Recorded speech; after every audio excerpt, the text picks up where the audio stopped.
Long before the age of men, when the world was still young and the stars had only just taken their places in the night sky, the earth trembled beneath the weight of divine conflict. It was said that even the winds paused, the oceans silenced, and the mountains bowed when gods made war. The first and greatest of these cosmic battles was the Titanomachy, the war between the elder gods, the Titans, and their rebellious children, the Olympians. The Titans had ruled since the dawn of creation, led by mighty Cronus, who had overthrown his own father, Uranus the sky. But destiny, it seemed, had a cruel sense of irony. A prophecy warned Cronus that one of his own children would rise to do the same. So, in fear, he devoured each newborn, Hestia, Demeter, Hera, Hades, and Poseidon, swallowing them whole before they could grow. But his wife, Rhea, driven by grief and love, hid their youngest child on the island of Crete and gave Cronus a stone wrapped in cloth instead. The child was Zeus, raised in secret among nymphs and goats, his cries masked by the clash of divine drums. When he came of age, Zeus returned to challenge his father, forcing him to vomit out his siblings, now fully grown and furious. Together they waged war across the heavens. For 10 long years, the earth shook with their fury. Lightning and stone crashed in endless waves. From the depths of Tartarus the Titans roared, while the Olympians answered with storms of flame. Finally, with the help of the Cyclopes, who forged thunderbolts for Zeus, and the 100-handed giants, who hurled mountains like pebbles, the Olympians triumphed. The Titans were cast into the abyss, bound in chains of fire. And so began the age of the Olympians. But peace among gods never lasts long. From the shadows of defeat rose another terror, the Gigantomachy, the war of the giants. Born from Gaia's anger at the imprisonment of her Titan children, the giants emerged monstrous and wild, their feet rooted in the earth, their heads scraping the sky. They hurled boulders at Olympus, and the gods, for the first time since their victory, felt fear. Prophecy whispered that the gods could not win this war alone, that only a mortal could turn the tide. Enter Heracles, son of Zeus and a mortal woman, his strength unmatched, his destiny divine. Together with the Olympians, he battled the giants one by one, crushing Alcyoneus, the giant who drew strength from the earth itself, and slaying Enceladus, whose body still trembles beneath Mount Etna to this day. When the dust settled, the heavens were silent once more, and Heracles was forever bound to the legends of both men and gods. Yet the most human of all divine wars was the Trojan War, a tragedy that began not in the heavens, but in the heart of vanity.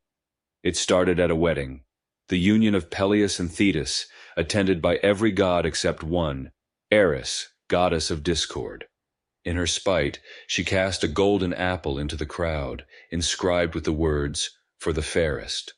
3 goddesses claimed it, Hera, queen of the gods, Athena, goddess of wisdom, and Aphrodite, goddess of love. To settle the dispute, Zeus appointed a mortal prince, Paris of Troy, as judge. Hera promised him power, Athena promised glory, but Aphrodite whispered of something far greater, the love of the most beautiful woman on earth. That woman was Helen, wife of Menelaus, king of Sparta. When Paris sailed to Sparta and stole Helen away to Troy, love became the spark that ignited one of the greatest wars in legend. For 10 years the Greeks laid siege to Troy. The greatest heroes of the age gathered, Achilles, whose rage could split the sea, Odysseus, whose mind was sharper than any blade, Ajax, strong as a storm, and Agamemnon, proud and unyielding. The gods themselves took sides, Hera and Athena for Greece, Aphrodite and Apollo for Troy, turning the battlefield into a stage for divine vengeance. The war was filled with tales of courage and sorrow. Achilles fought like a god among men, yet even he was mortal, struck down by an arrow to his heel, the one place his mother had failed to protect. Hector, the noble prince of Troy, faced his death with dignity, his body dragged through the dust by Achilles' chariot. And when all seemed lost, the Greeks turned to cunning. Odysseus devised a gift, a great wooden horse left at Troy's gates, a symbol of surrender. But hidden within were soldiers. That night, as Troy slept in victory, the Greeks crept out and opened the gates. The city burned before dawn. Troy fell, but the war's end brought no peace. The Greeks returned home to shattered kingdoms and restless ghosts. Odysseus wandered for 10 long years, facing monsters and temptations, longing only to see his wife Penelope again. His journey became a mirror of every mortal struggle, the endless search for home, for purpose, for redemption. And then there was one final war, a quiet one, fought not with swords but with hearts. It was the war between love and pride, between gods who could not let go of power and mortals who dared to reach for it. Prometheus defied Zeus to give mankind fire, sparking an eternal punishment. Pandora opened her box out of curiosity, releasing all the world's evils. Orpheus descended into the underworld for love, only to lose it in a single glance. Each of these tales, though filled with gods and monsters, was really about us, about the human condition. The wars of Olympus mirrored the wars within ourselves, between duty and desire, love and power, hope and despair. In the end, Greek mythology was not just a record of divine battles. It was a reflection of the world's eternal truth, that even gods cannot escape fate, and even mortals can touch eternity through courage, sacrifice, and love. And as the stars still shimmer above Mount Olympus, it's said that the whispers of those ancient wars linger on the wind. Gentle reminders that every conflict, great or small, is part of the same timeless story of creation, chaos, and the unending will to rise again. A curious command, my lord, but one I shall endeavor to obey. For the past is not a quiet, dusty room. It is a roaring ocean, and its deepest secrets are not treasures locked in chests, but monsters that still stir in their sleep. Before you get too comfortable, however, a small piece of modern ritual is required. Take a moment to like the video and subscribe, but only if you truly enjoy what I do here. Now settle in. Let the night wrap around you like a heavy blanket, and let us travel back, not just centuries, but millennia. We are going to a time before the names Zeus and Hera were ever whispered in reverence or fear, to a world that glittered on the edge of the sea, unaware that it was living in its final sun-drenched moments. Imagine an ocean so blue it seems to have stolen its color from the sky itself. This is the Aegean Sea, some 3,600 years ago. The air is warm and smells of salt, wild thyme, and sun-baked earth. Scattered across this water are islands like jewels tossed on velvet, and the grandest of these, the center of this world, is Crete. Here a civilization thrives, a people we now call the Minoans. They do not build great walls around their cities, which suggests either a profound sense of peace or that their neighbors were just terribly polite. Their palaces, like the sprawling labyrinthine complex at Knossos, are not grim fortresses, but vibrant, open-air centers of art, religion, and trade. Frescoes of breathtaking beauty adorn the walls, dolphins leaping in unison, elegant women with elaborate hairstyles and exposed chests, and young men, impossibly athletic, soaring over the horns of charging bulls. Life here seems idyllic, a golden afternoon that stretches on forever. They are masters of the sea, their ships connecting them to the powerful empires of Egypt and the Near East. They have a written language, Linear A script of elegant symbols that we, in our modern wisdom, have yet to decipher. Their secrets remain their own, locked in silent clay tablets. About 70 miles north of Crete rests a smaller circular island. Today we call it Santorini. Then it was known as Thera. It is a bustling outpost of this Minoan world, a prosperous trading hub. Its main settlement, a town we call Akrotiri, is a miniature marvel of engineering, with multi-story houses, advanced plumbing, and walls decorated with some of the most stunning art of the age. Lilies and swallows, boxing boys and saffron-gathering priestesses. It is a city that loves life, color, and beauty. And at the center of their round island home stands a mountain, a beautiful cone-shaped mountain that sometimes steams and sighs like a slumbering beast. The people of Thera are used to its moods. They know the earth here is alive. They have felt its shudders before. Earthquakes had damaged Akrotiri in the past, but they always rebuilt, plastering over the cracks, painting new frescoes over the old. They are resilient. They are not afraid of their mountain. They should have been. The story of their end does not begin with a roar, but with a series of deep guttural groans from beneath the earth. The ground trembles, not with the familiar shakes they have known before, but with a new and terrifying violence. Birds fall silent. Animals, sensing a wrongness in the world that humans in their busy lives ignore, become frantic. Then, the mountain at the island's heart begins to exhale a colossal plume of ash and smoke, a gray pillar connecting the earth to the heavens. This is the first warning. Most of the people of Thera, it seems, heeded it. Archaeologists have found no bodies in the excavated city of Akrotiri, only furniture stacked and valuables hidden, as if the inhabitants planned to return after the mountain had finished its tantrum. They would never get the chance. What happened next is almost beyond the scope of human imagination.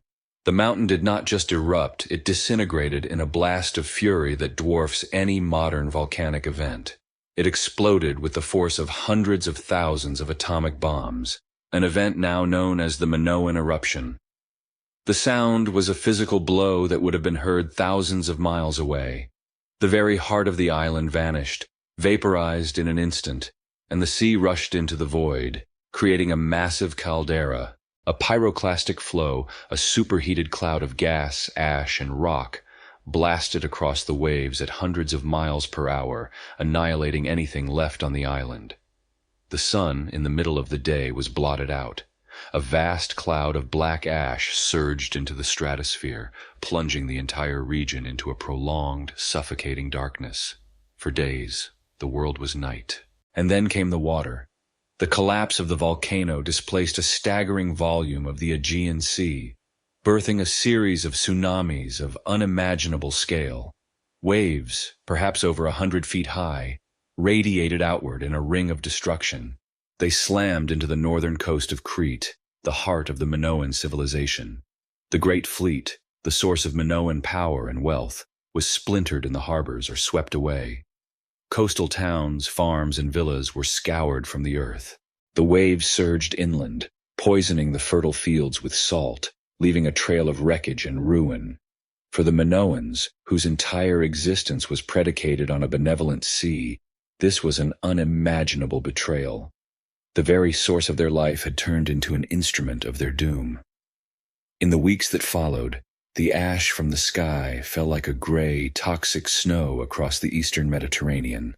It blanketed the fields of Crete, ruining crops, sickening livestock, and turning the vibrant landscape into a monochrome wasteland. Here, my lord, is where history becomes a ghost story. This is the great academic debate that still echoes in quiet university halls. Did the eruption of Thera destroy the Minoan civilization overnight?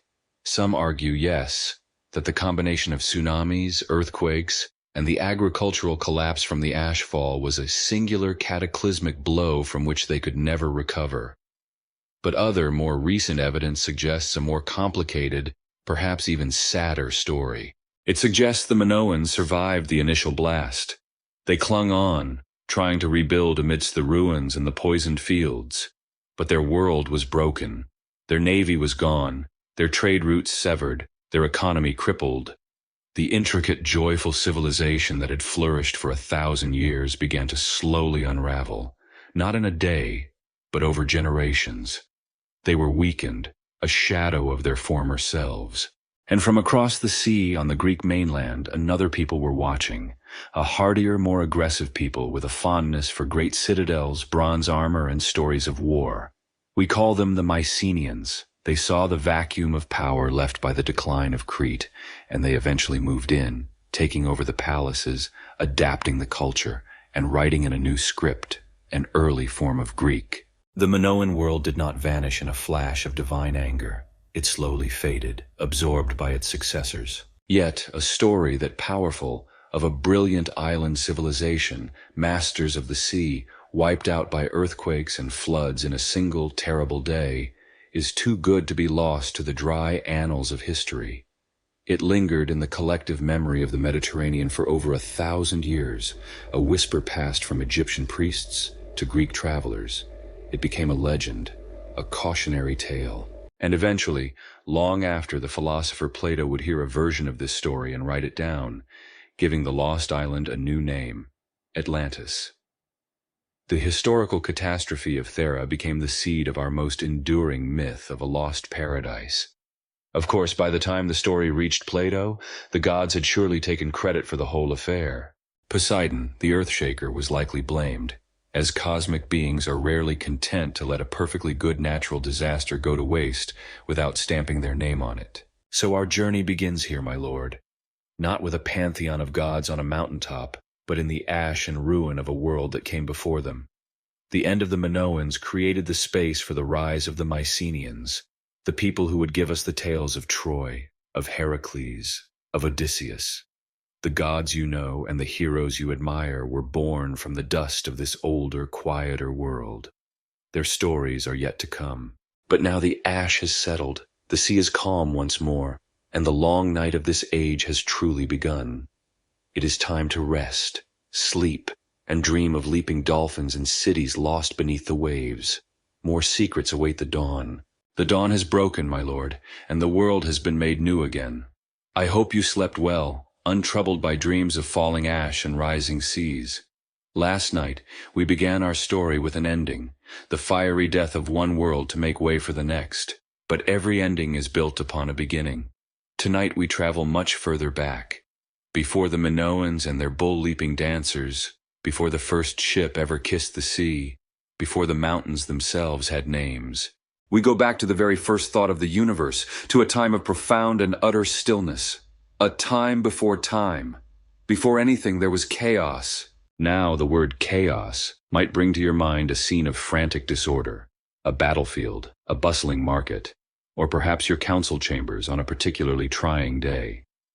But for the ancient storytellers who first wove these tales, chaos, or chaos in their tongue, was something far different. It was not a mess. It was a gap, a yawning, featureless, silent void. Imagine the deep, dark breath the universe takes before it speaks its first word. It is the infinite possibility of nothingness, the sort of profound emptiness one might feel before their first cup of wine in the morning, only stretching in every direction, forever. This was the primordial state of being. Not a who, not a what, just an is. Or more accurately, an is not yet. From this silent, waiting void, the first beings did not arise from a battle or a grand design. They simply emerged, as if the potential held within the emptiness finally condensed, like dew on a cool night. The first to coalesce was Gaia, the earth. She was the foundation, the wide-bosomed, the ever-sure seat for all that was to come. With her came a sudden sense of stability, of place. After the formlessness of chaos, here was a floor, a place to stand. Then, in the deepest depths beneath her, came Tartarus, a place as far below the earth as the sky is above it, a grim, misty, and dreadful abyss. If Gaia was the stage, Tartarus was the grim cellar beneath it, a cosmic counterweight to the life that would one day flourish on the surface. And the third to emerge from the chaos was perhaps the most important of all.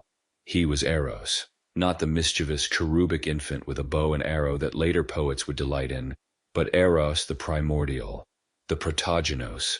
He was desire itself, the fundamental force of attraction, the principle of love and creation that ensures the universe would not remain a collection of lonely, isolated things.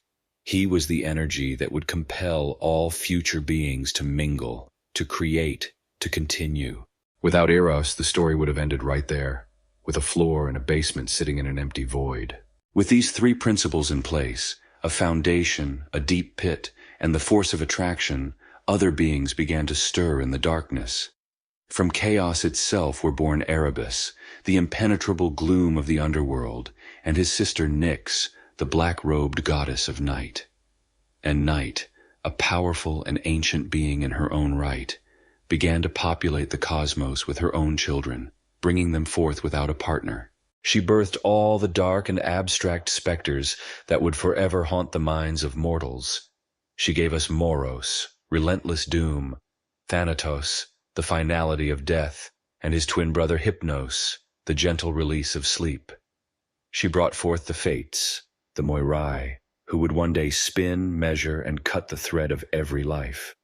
Nyx was a busy mother, also giving birth to dreams, blame, and the painful grief of oases. The early universe, it seems, was a rather gloomy place, full of things that go bump in the everything.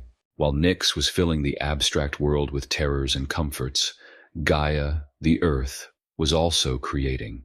Lonely and vast, she longed for companionship, for something to complete her. And so, from herself, she brought forth a being equal to her own measure, one who could cover her on all sides. This was Uranus, the starry heaven, which you must admit, my lord, is one of the more creative ways to procure a blanket. He rose from her and arched above, a great dome of blue studded with shimmering lights. She also brought forth the Urea, the long-ridged mountains, who stood upon her surface like proud wrinkles, and Pontus, the barren, swelling depths of the sea. She created her own landscape, her own sky, her own world. It is worth noting, as we drift through this dark and nascent cosmos, that this particular telling of creation comes to us mostly from the pen of a poet named Hesiod, who wrote it all down in a work called the Theogony, the Birth of the Gods. His version became the most popular, the standard account, but it wasn't the only one. In other corners of the Greek-speaking world, different whispers told of different beginnings. Some spoke of the Orphics, a mystical tradition that claimed the beginning of all things was Cronus, unending time itself, who created the cosmic egg from which the universe hatched. So you see, there was no single holy book for these people. Their myths were alive, fluid things, told and retold differently around countless hearths and campfires. A story, they understood, as a living thing. But let us return to Hesiod's grand vision. We now have a world. Gaia, the earth, lies below, and Uranus, the sky, stretches out above her. He is captivated by her. Raining down upon her, he covers her entirely in a constant, unbroken embrace. And from this first great union, the world, which had been so still and silent, began to fill with new life. They were the first true couple, the primal parents of the cosmos. But their children would not be abstract concepts like doom or sleep. They would be beings of immense size and terrifying power, with personalities and ambitions all their own. Their love, if one could call it that, was suffocating.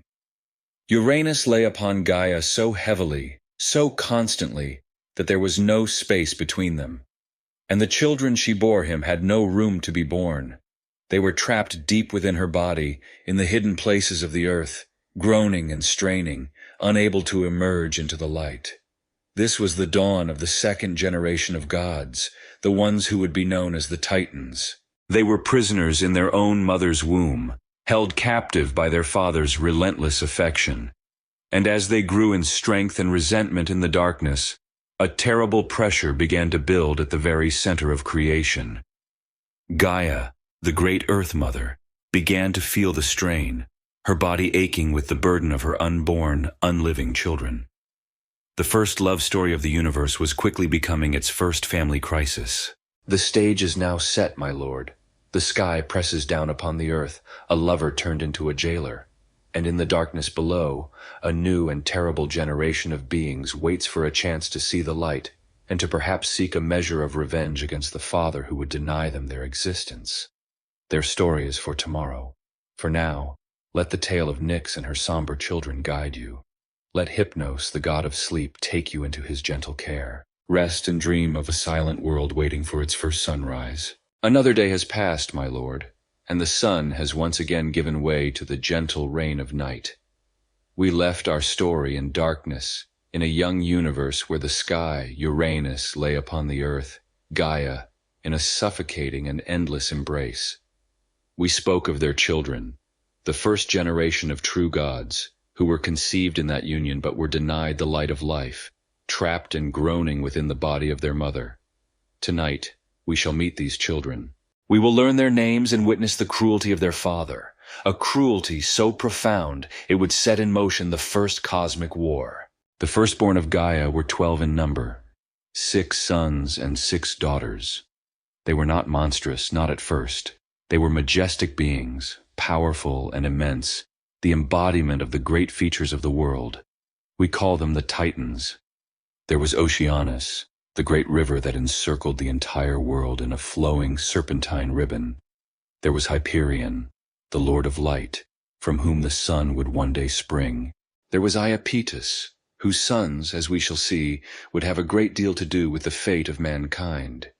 And there were the daughters, Themis, who embodied divine law and order, Mnemosyne, whose name means memory, and from whom all stories and songs would flow, and the beautiful Rhea, whose destiny was to be a queen and a mother of even greater gods.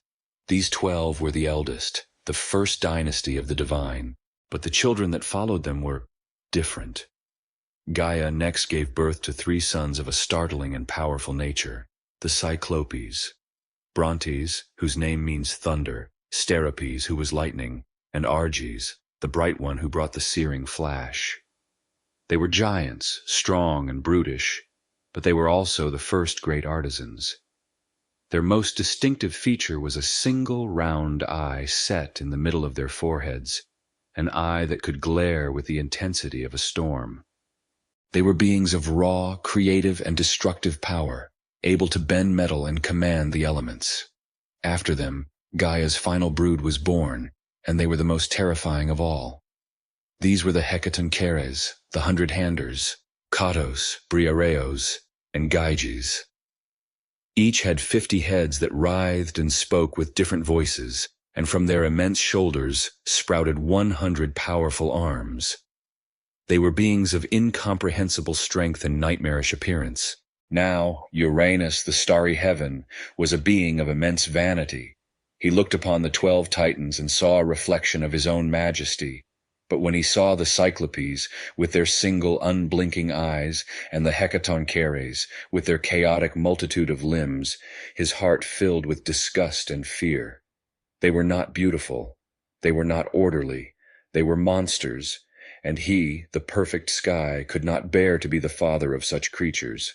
One might think 100 hands would be incredibly useful for household chores, but Uranus clearly did not see the practical benefits. His parenting philosophy, it must be said, was unlikely to win him any accolades. So, as each of these monstrous children was born, Uranus would not allow them to see the light. He took them, and, with his immense power, thrust them back down into the hidden places of Gaia, into the deepest, darkest recesses of the earth. He imprisoned his own children within the body of his wife. It was an act of profound cruelty, born of vanity and paranoia. He delighted in his evil deed, believing he had hidden his shame and secured his power forever. But all he had truly done was sow the seeds of his own destruction, for he had not counted on the fury of a mother. Gaia groaned. This was no longer a metaphor. The earth itself was in agony. Her vast body was stretched and strained, weighed down not only by Uranus above, but by her imprisoned, struggling children within. The pressure was immense, a physical torment that was mirrored by her emotional anguish. The love she had once felt for the sky, the one she had created to be her equal, curdled into a bitter and unyielding hatred. She could feel her sons, the Cyclopes and the 100-handers, raging in the darkness of Tartarus, and she resolved that she would endure this tyranny no longer. It is said, my lord, that Uranus himself gave the Titans their name. He called them Titanes, a name that the poet Hesiod tells us comes from the word titino, which means to strain or to stretch. He named them in mockery for straining against his power. In his arrogance, he branded them with the very title that would describe their fated rebellion. They were the strainers, the reachers, and soon they would reach for his throne. Lying in her pain and sorrow, Gaia conceived a plan of terrible but necessary vengeance. Her mind turned to the elements of her own body, to the very substance of the earth. She found a vein of a special mineral, a gray, flinty substance of incredible hardness, adamant. From this unyielding material she fashioned a new and terrible object, the first weapon ever made. It was a great sickle, a harp with a jagged, saw-toothed edge. It was a piece of the earth itself, sharpened and given a deadly purpose. It was a mother's rage made manifest. With the great sickle hidden, Gaia descended to the lightless prison where her children were held. She gathered the 12 Titans, for the others were too deep in Tartarus to hear her, and she spoke to them. Her voice was no longer the gentle, nurturing whisper of the earth, but the grim, determined hiss of a conspirator. She explained her pain, their father's wickedness, and the shameful injustice of their imprisonment. She held out the jagged sickle, its edge glinting even in the oppressive gloom. "My children," she said, "you have a reckless and wicked father who has wronged us all. If you have the courage, we can avenge this crime. He was the first to plot shameful actions, and he must be the first to pay the price." Silence followed her words. The Titans, her magnificent children, were struck with fear. To rise up against their father, the all-powerful Uranus, ruler of the cosmos. The thought was terrifying. None dared to speak. They looked at the sickle, at their mother's desperate eyes, and they trembled. "And so, my lord, the choice is offered. Vengeance, freedom, and power hang in the balance, waiting for one of the children to be brave enough, or perhaps resentful enough, to accept their mother's terrible gift. The first rebellion of the universe is about to begin, sparked by a father's cruelty and a mother's pain. But the telling of that deed must wait for another night. Sleep now, and let the darkness be a peaceful blanket, not a prison. For tomorrow we will see which of the Titans dares to answer his mother's call. Welcome back, my lord, to the quiet theater of the night. We left our tale at a moment of dreadful silence, deep within the earth. Gaia, the mother of all, had offered her children a terrible choice, embodied by the jagged flint sickle in her hand, freedom at the price of patricide. Her magnificent Titan sons were frozen with fear, unwilling to raise a hand against their father, Uranus, the all-encompassing sky. The universe held its breath, waiting for a hero or a villain to step out of the shadows. And as is so often the case, my lord, it was the youngest who dared to act. For a long moment that stretched into an age, none of the Titans spoke.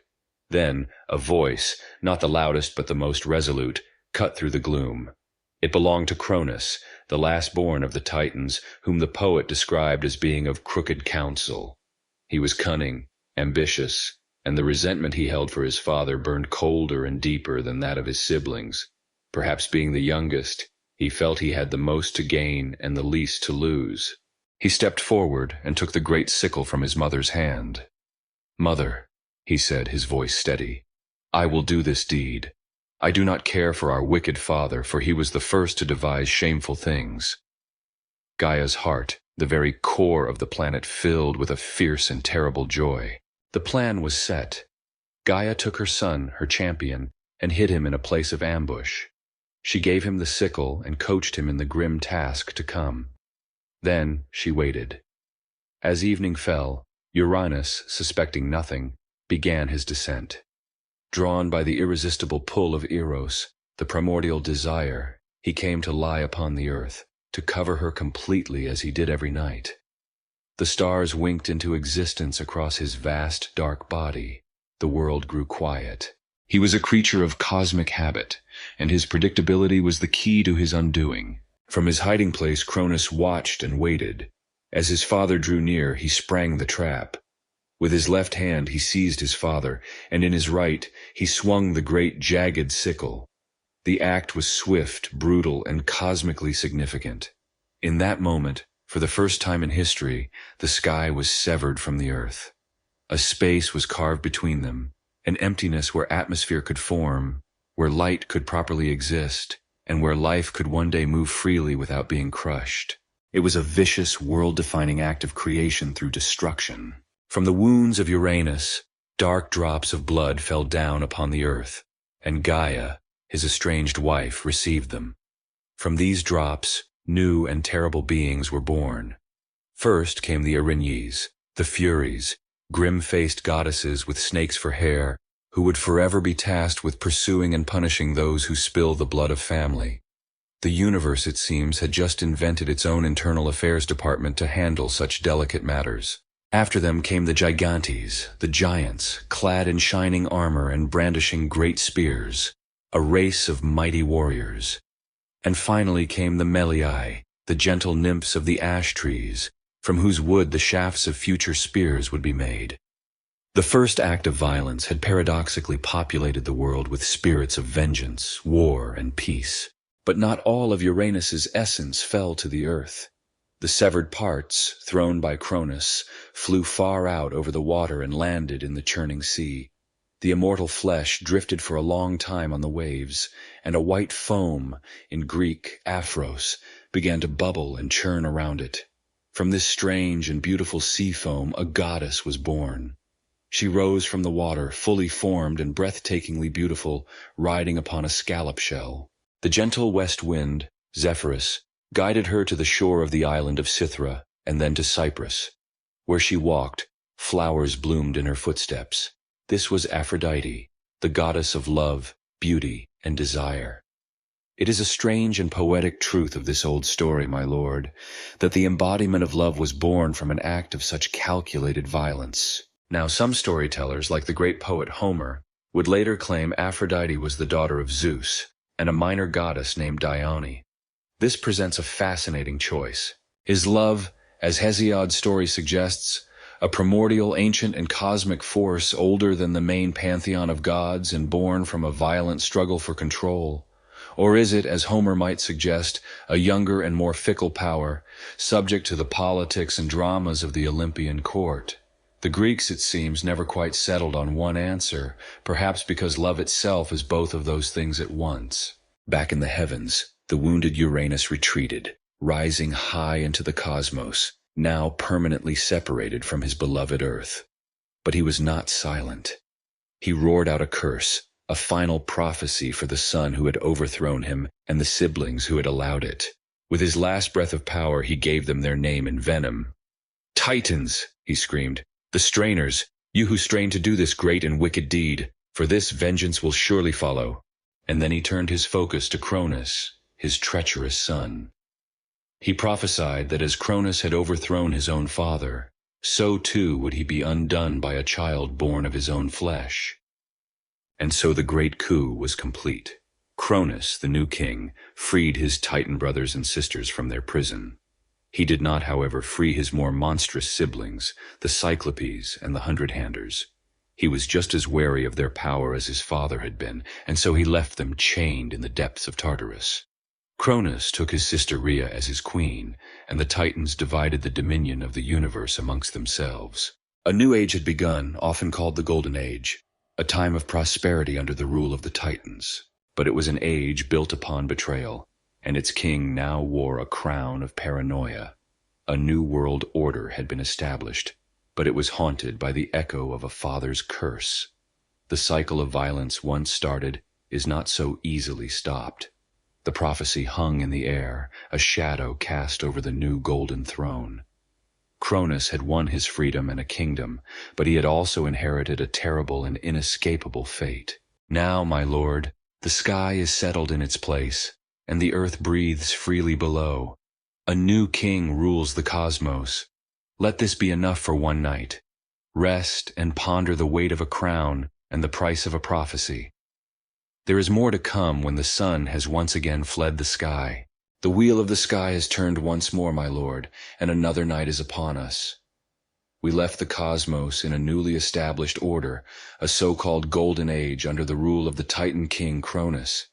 He who had wielded the sickle, who had freed his siblings and separated the sky from the earth, now sat on the celestial throne. But his mind knew no peace, for the dying words of his mutilated father Uranus echoed in the halls of his mind, a prophecy that he too would be overthrown by his own son.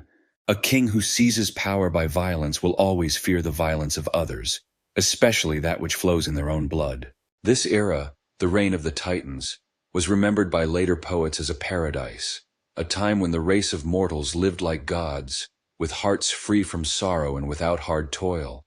The earth, it was said, brought forth fruit in abundance of its own will. People lived for many long years, and when death came, it was as gentle as falling asleep.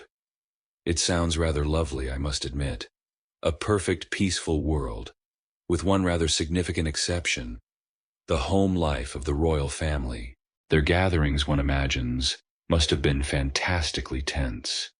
For while the world enjoyed its endless carefree afternoon, its king was gripped by a cold and creeping dread. Cronus, the great liberator, had become a prisoner of his own future. His sister queen, the gentle Titaness Rhea, began to bear him children. These were not Titans. They were a new and beautiful generation of divinities, the seeds of a future pantheon. The firstborn was a daughter, Hestia, a goddess of such a pure and steady spirit that she would one day become the keeper of the sacred hearth. Next came Demeter, whose soul was tied to the fertile earth and the golden grain. Then came Hera, a goddess of majestic and formidable bearing, destined to be a queen. After the daughters came the sons, first Hades, a grim and solitary god who felt the pull of the dark and silent places beneath the earth, and then Poseidon, whose spirit was as wild and deep as the sea. With the birth of each child, Rhea's heart filled with a mother's joy. But Cronus felt only the icy grip of fear. The prophecy of Uranus hammered at him. One of these children would be his undoing. He saw not a son or a daughter, but a rival, a future usurper, a tiny hand that would one day hold a weapon against him. And so, consumed by his paranoia, he devised a solution. It was a monstrous plan, born of a desperate need to control fate itself. As Rhea presented each newborn to him, he would take the infant, open his cavernous mouth, and swallow the child whole.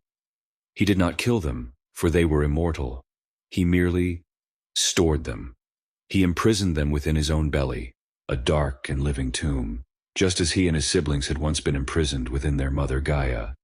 His attempt to escape his father's fate led him to repeat his father's greatest crime.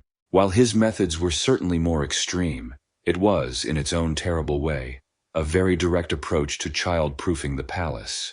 5 times this happened. 5 times Rhea endured the miracle of childbirth only to suffer the horror of seeing her child consumed by its father. Her sorrow was a vast and silent ocean. The queen of the universe wept alone, her heart breaking over and over. When she found she was pregnant for a 6th time, her grief finally hardened into a diamond point of resolve. She would not, could not, allow this to happen again. Desperate, she sought counsel from the only beings in the cosmos who understood her plight, the only ones who knew the secrets of rebellion, her own parents, Gaia and Uranus. It is a curious thing about these stories, my lord, this theme of succession. This tale of a son overthrowing a father who then swallows his own offspring is not unique to the Greeks.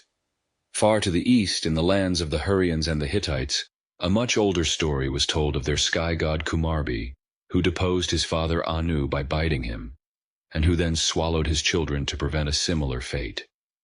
Stories, like silks and spices, travel along ancient roads. They change their names and their languages, but their deep, dark hearts often remain the same. The fears of kings, it seems, are universal. Gaia and Uranus, the estranged primordial parents, heard their daughter's plea. Though Uranus was now a distant and wounded power, his hatred for Cronus still burned cold and bright. They conspired with Rhea, devising a plan to save the 6th child and finally bring about the prophesied vengeance.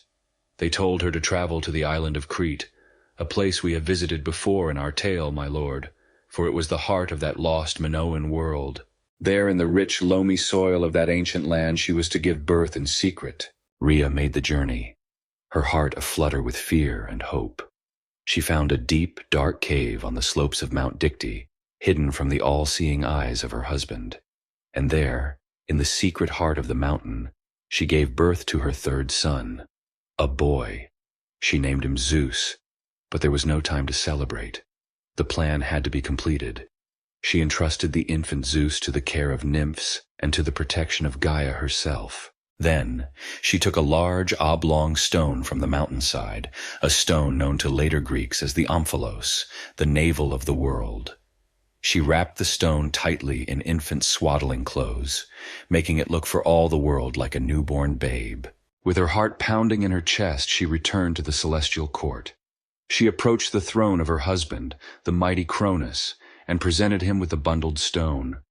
The king, blinded by his fear and his arrogance, suspected nothing. He saw only another threat to his reign, another piece of the prophecy to be contained. And there, my lord, we shall leave the scene. The desperate mother, her face a mask of sorrowful obedience, offering a cold, dead stone to her tyrant husband. The fate of the universe hangs on this deception. Will he be fooled, or will the last hope for a new world be discovered and destroyed? The answer must wait. The night is deep. Let the gentle god of sleep, who was lucky enough to be born of the night and not of Cronus, grant you peace. Rest now. A good evening to you, my lord. The night outside is still, a welcome peace after the tale we left hanging in the balance. We were in the throne room of the Titans where Rhea, with a heart of stone and a stone in her arms, presented her husband Cronus with his sixth child.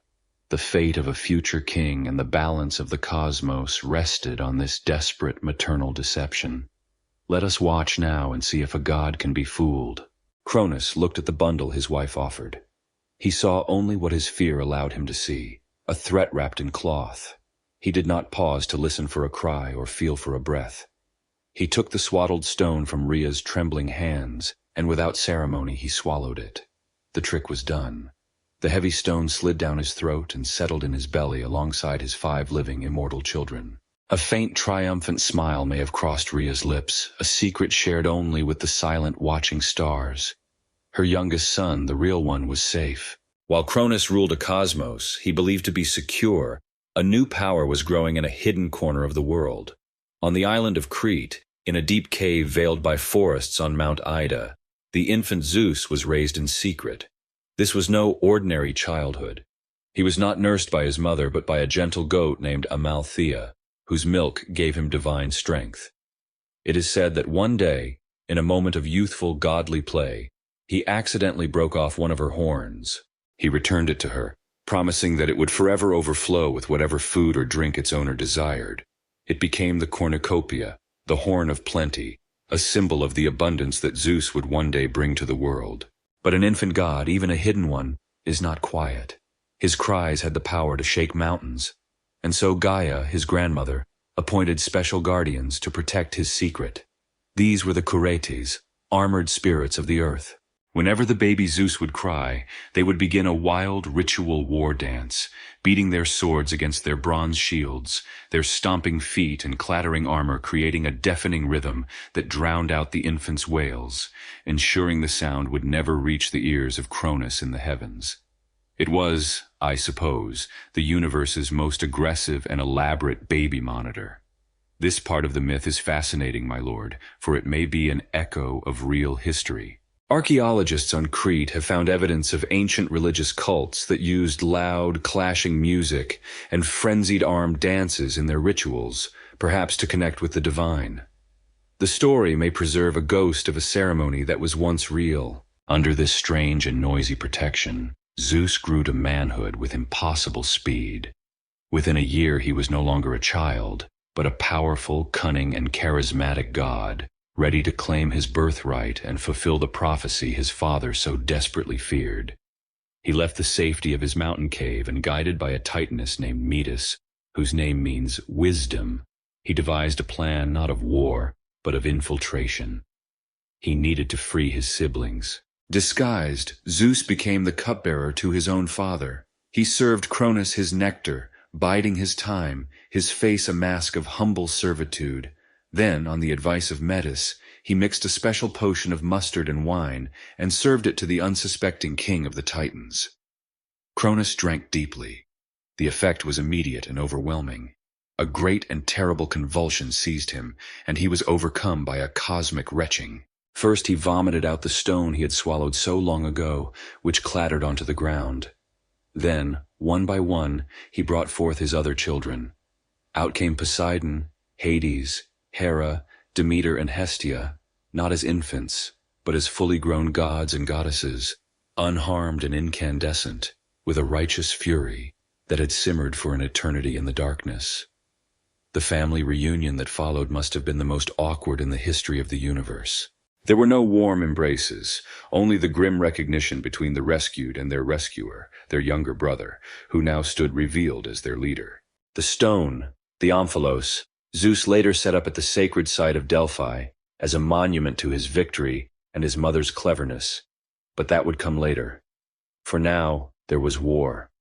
The 6 young gods, with Zeus at their head, challenged their father and his generation for control of the universe.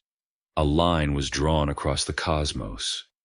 The new gods, who would be called the Olympians, established their fortress on the highest peak in Greece, the magnificent Mount Olympus. The old gods, the Titans, rallied around Cronus on the slightly less impressive but still formidable Mount Othrys. And so began the Titanomachy, the War of the Titans.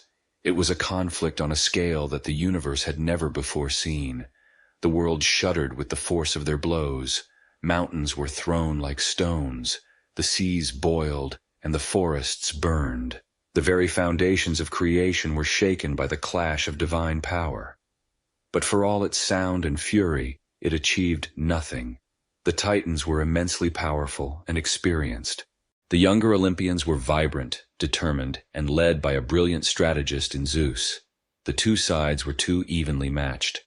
For 10 long years, the war raged, a brutal, grinding stalemate that tore the cosmos apart, but brought neither side any closer to victory. 10 years of unending, fruitless battle. The universe was locked in a war with no end in sight. It became clear to Zeus that to win, to finally fulfill the prophecy and bring a lasting peace, he would need new allies. He would need to unlock a power that his father, in his arrogance, had left chained in the dark. His thoughts turned to the forgotten children of Gaia, his monstrous uncles, still languishing in the pits of Tartarus. But that, my lord, is a story for when the world has spun once more toward the sun. For now, let the clamor of this celestial war fade. Let the world be still. The universe is trembling, but your chambers are quiet. Sleep now and dream of peace, for we both know it will not last. Good evening, my lord. We left the universe trembling, locked in the grip of a seemingly endless war. For 10 years, the Olympians on their mountain and the Titans on theirs had hurled their divine power at one another. And for 10 years, nothing had changed. The Titanomachy was a perfect, brutal stalemate. Zeus, the young king of the new gods, knew that a war of attrition against his elders was a war he could not win. Cunning and force had brought them this far, but to break the deadlock, he would need something more. He would need a more ancient, more chaotic power. His thoughts turned to his grandmother, the primeval Earth, Gaia. She had aided his mother's plot to save him. Her wisdom was as deep as the planet itself. Zeus sought her counsel, and she confirmed his suspicions. She told him of a prophecy. Victory would only be his if he allied himself with those whom Cronus had wronged and left to languish in the dark. She spoke of his uncles, the ones Cronus had refused to free, the 3 Cyclopes, masters of the forge, and the 3 Hecatoncheires, the 100-handers of unstoppable might. They were still chained in the black pit of Tartarus. It seems, my lord, that when you find yourself in a decade-long cosmic war, it is always a sound strategy to check the celestial basement for powerful, disgruntled relatives. So Zeus descended, down from the glittering peaks of Olympus, through the lands of the living, past the shadowy realm of the dead, and deeper still, to the very foundation of the universe. He journeyed to the gates of Tartarus, a place of dread and gloom. There, he slew the monstrous jailer, a dragon woman named Campe, who had been set by Cronus to guard his monstrous brothers. He broke their chains and freed his uncles from their eternal prison. The gratitude of the long-imprisoned giants was immediate and absolute. They pledged their loyalty and their considerable skills to Zeus. The Cyclopes, Brontes, Steropes, and Arges were the greatest smiths in all of creation. They immediately set to work at their forge, their single eyes burning like coals in the darkness. As thanks for their liberation, they crafted for the 3 Olympian brothers gifts of unimaginable power, weapons that would become the very symbols of their reign. To Zeus, they gave the Cronus, the thunderbolt, a weapon that allowed him to command the raw energy of the sky. For Poseidon, they forged the Trishula, the trident, a 3-pronged spear so powerful it could shake the continents and stir the seas into a fury. And for the eldest brother Hades, they made the Kun, the helm of darkness, a cap that could render its wearer completely invisible to the eyes of gods and mortals alike. Armed with these new weapons and backed by their new terrifying allies, the Olympians launched the final assault. The tide of the war turned in a single cataclysmic day. The 3 Hecatoncheires, filled with a primal battle lust, were a force of nature. They stood at the front lines, and with their 300 arms they ripped whole mountainsides from the earth, hurling a constant barrage of boulders, hundreds at a time, down upon the Titan ranks. Poseidon struck the earth with his new trident, and the world buckled and split. throwing the Titans off balance. Hades, cloaked in his helm of invisibility, moved unseen among the enemy, creating chaos and stealing their weapons right from their hands. And above it all, from the peak of Mount Olympus, Zeus unleashed his new power. For the first time he wielded the thunderbolt. He hurled bolt after bolt of pure, searing energy into the ranks of the Titans on Mount Othrys. The sky roared, the earth caught fire, the seas boiled, and the light from his weapons was so bright it blinded all who looked upon it. The Titans, who had ruled for an age, were overwhelmed. They broke, they fled, and they were defeated. Victory was total. Cronus and the male Titans who had fought against the Olympians were rounded up. They were bound in the very chains that had once held the Cyclopes, and they were cast down into the darkness of Tartarus, their eternal prison.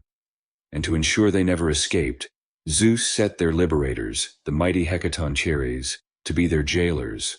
A few Titans received special punishments. Atlas, who had been a key general in the war, was condemned to stand at the western edge of the world and hold up the heavens upon his shoulders for all eternity, preventing the sky and earth from ever embracing again. The Titanesses, for the most part, had remained neutral, and so they were spared. The war was over. The universe was quiet for the first time in a decade. Now came the difficult task of governing it. The three victorious brothers, Zeus, Poseidon, and Hades, stood as conquerors of the cosmos. To avoid the trap that had ensnared their father and grandfather, the endless cycle of sons fighting fathers for supreme power, they agreed to a surprisingly civil solution. They would not fight for the throne. They would divide the world and let fate decide their domains. They would draw lots. This idea, my lord, of using chance to assign power, a practice called sortition, was one the Greeks deeply valued. In places like Athens, it was how they chose many of their public officials, believing it a just way to prevent corruption and conflict. It seems the gods, in their first act of peace, embraced a profoundly democratic ideal. And so the lots were cast. Hades, the eldest brother, drew the short straw, or perhaps one might call it the short shadow. He received the dark and misty realm below the earth, the vast kingdom of the dead, becoming the lord of the underworld. Poseidon, the second brother, drew the seas, becoming the ruler of all oceans, rivers, and springs. And Zeus, the youngest, the leader of the rebellion, drew the longest straw. He received the wide heavens, the sky. He became the undisputed king of the gods, ruler of Mount Olympus. The earth itself, they declared, would be common ground, belonging to all. A new order was established. The old gods were defeated, and a new generation now reigned. But a kingdom won through war is rarely a kingdom at peace for long. Gaia, the great Earth Mother, had helped Zeus to victory, but she did not delight in seeing her Titan children locked away in the same prison from which she had conspired to free them. A deep resentment began to stir within her. The cosmos was ordered, but it was not yet settled. The great war is over, my lord. The king is on his throne. Let us leave him there for now. Let the universe enjoy this brief, hard-won peace. It is time for you too to find your rest. Sleep well. The chimes of midnight have passed, my lord, and the world is draped in silence. We have seen the universe forged in chaos, a throne won by rebellion, and a kingdom secured through a decade of brutal war. Now, on the shining peak of Mount Olympus, a new era of order has begun. The court of the gods is established. Golden halls ring with music and laughter, and ambrosia, the food of the gods, flows like wine. The cosmos is at peace, ruled by Zeus and his siblings. But when one trades cosmic war for family politics, one often finds the battles are merely quieter, and the wounds cut far deeper. Every king needs a queen. A reign to be stable needs both a masculine and a feminine principle. Zeus, the king of the gods in the sky, chose to marry his sister Hera. She was a goddess of formidable power and majestic beauty, and he pursued her with great persistence. The story is told that he transformed himself into a small, bedraggled cuckoo caught in a thunderstorm. Hera, taking pity on the distressed little bird, held it to her breast to warm it. Zeus immediately returned to his true form and took her as his own. Their wedding was the grandest social event the universe had ever seen. All the gods and spirits brought gifts, but the greatest was from their grandmother Gaia, who gave Hera a tree that bore apples of pure gold, a symbol of the fertility and enduring strength of this sacred marriage. Hera was no mere consort. She was a queen in her own right, sharing the throne of her husband. Her domain was a powerful and essential one. She was the goddess of marriage, of women, of the family, and of childbirth. She was the protector of the sacred bond that formed the very bedrock of society. Her symbols were the proud peacock, its tail a canopy of 1,000 watchful eyes, and the cow, an ancient symbol of nurturing motherhood. She was regal, proud, and fiercely protective of her station and her honor. And this, my lord, would become the source of her eternal tragedy. For Hera, the divine patroness of the sacred marital vow, was bound in a marriage that was constantly and spectacularly betrayed. Zeus, her husband, the great king who commanded the thunder and dispensed justice, was not faithful. Perhaps it is the nature of the sky to be boundless, to spread its rain upon every field without distinction. He was driven by a restless desire that saw him pursue goddesses, nymphs, and mortal women with a relentless and often deceptive passion. For a god who could command the lightning, he was remarkably inept at covering his tracks. His affairs were numerous and legendary. He came to one as a shower of gold, to another as a swan, to a third as a bull. The list of his lovers was a litany of future trouble: Metis, Themis, Mnemosyne, Leto, Maia, Semele, and countless others. This endless infidelity created the central, simmering conflict of the Olympian age. It was a wound in the heart of the divine family that never healed, and Hera's reaction to it was a force that shaped the fate of heroes and monsters for generations to come. Her rage, however, was rarely, if ever, directed at Zeus himself. He was the king. His power was absolute, unchallengeable. So she did what many in a position of wounded power do. She redirected her fury. Her vengeance fell, with the precision of a striking hawk, upon the women he pursued, and most viciously, upon the children born from these unions. Receiving a compliment from the king of the gods was, for any woman, perhaps the most dangerous thing that could possibly happen to her. Let us take the story of the Titaness Leto as our example for tonight. When Hera discovered that Leto was pregnant with Zeus's children, her anger was a storm that broke across the entire world. She issued a divine decree, binding the earth itself. No land that saw the light of the sun was permitted to give Leto shelter to bear her children. She then unleashed a great and monstrous serpent, the Python, to hunt the desperate mother-to-be across the face of the planet. Leto wandered, friendless and in agony, rejected by every island, every continent. The whole world feared the wrath of the Queen of Heaven more than it pitied the suffering of a fellow goddess. This endless conflict between the king and queen of Olympus is more than just a divine soap opera, my lord. Some who study these old tales see in it a historical echo. They suggest that Hera was once a more ancient, powerful goddess, a great mother figure worshipped by the people who lived in Greece before the Greeks arrived. Zeus, in this reading, represents the powerful patriarchal sky god brought to the land by new Indo-European invaders. Their turbulent marriage, then, is a mythologized account of a cultural clash, the violent and often unhappy merging of two different religions, two different ways of life, into the new reality that became classical Greece. But for Leto, hunted and alone, these academic theories offered little comfort. Her time was near, and still she could find no place to rest. Finally, she came upon a small, barren, and rocky island that had no fixed location. It was Delos, a floating island, which drifted aimlessly upon the waves. Because it was not truly fixed earth, and was often shrouded in mist, it was not technically bound by Hera's curse.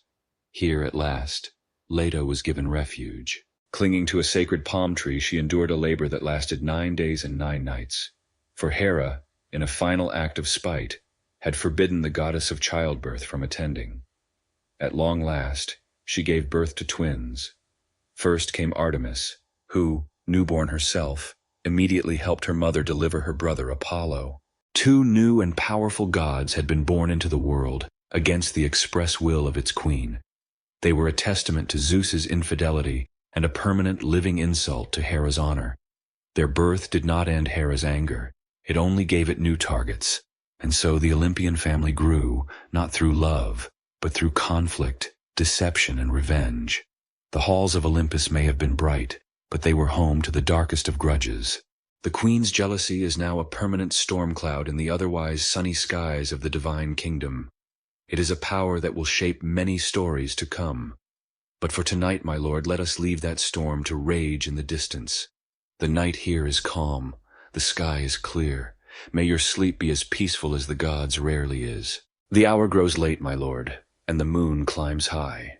We have spent our nights so far among the gods, witnessing their wars for power and their bitter family feuds. We saw a queen's jealousy hunt a mother across the world. But while these great beings rage and love on their mountaintop, what of the world below? Who are the small, fleeting creatures that huddle in the foothills of Olympus? What is the place of mankind in this grand cosmic drama? Tonight we turn our gaze from the heavens to the earth and tell the story of the god who dared to love humanity more than he feared his king. After the Great War, the world was left to the Olympians, and the task of populating it with life fell to two titans who had wisely sided with Zeus. They were brothers, Prometheus, whose name means forethought, and Epimetheus, which means fittingly afterthought. It was the mythical equivalent, my lord, of one brother meticulously planning a grand project, and the other using up all the best materials before the main part is even built. Epimetheus, with boundless and thoughtless enthusiasm, took on the job of distributing the gifts of creation. To the lion, he gave strength and claws. To the eagle, sharp eyes and wings. To the turtle, a shell for protection. He gave out fur, speed, courage, and cunning, until every animal was perfectly equipped for its station in life. And then he came to the last creature, the one Prometheus had carefully fashioned from clay and water in the image of the gods themselves. He came to mankind, and he realized, with dawning horror, that he had nothing left to give. Mankind stood naked, weak, slow, and defenseless, a cosmic afterthought shivering in a world of powerful beasts. Prometheus, seeing his brother's blunder, was filled with a deep and abiding pity for his fragile creation. He resolved to become their champion. The first conflict arose at a place called Mythology, where gods and mortals met to determine how they would relate to one another. An ox was sacrificed, and Prometheus was chosen to divide the portions. Here, his cleverness turned to trickery. He butchered the ox and created two bundles. In the first, he placed all the best cuts of meat and hid them beneath the ox's unappetizing stomach and entrails. In the second, he gathered all the bones and artfully concealed them under a tempting, glistening layer of rich, white fat. He then offered Zeus the choice. The king of the gods, who sees all things, was not truly fooled, but he played along with the deception, perhaps to give himself a reason to be angry. For even an all-knowing god, it seems, cannot resist what looks like a perfectly marbled cut, even if it is, in fact, just a pile of bones. Zeus chose the bundle of fat and bones, and in doing so, he sealed the pact. Forever after, mortals would burn the bones and fat to the gods in their sacrifices, and keep the nourishing meat for themselves. Zeus was furious. He had been slighted, made a fool of, and he decided to punish not the clever Titan, but the mortals who had benefited from the trick. To keep them weak and subservient, to ensure they would forever remain shivering, ignorant creatures, he took from them the one thing they needed most: fire. He hid it away, and the world of men was plunged into a cold and desperate darkness. They huddled in caves, eating raw flesh, unable to ward off the beasts of the night, their lives short and miserable. Prometheus is a figure you will find in stories all over the world, my lord. He is the culture hero, the divine trickster. Like the clever coyote of the desert peoples, or the mischievous Loki of the frozen north, he is a being who stands between the gods and humanity. The trickster defies the rigid order of the powerful to bring a vital gift, be it knowledge, tools, or magic, to the weak. They are often rebels, thieves, and liars.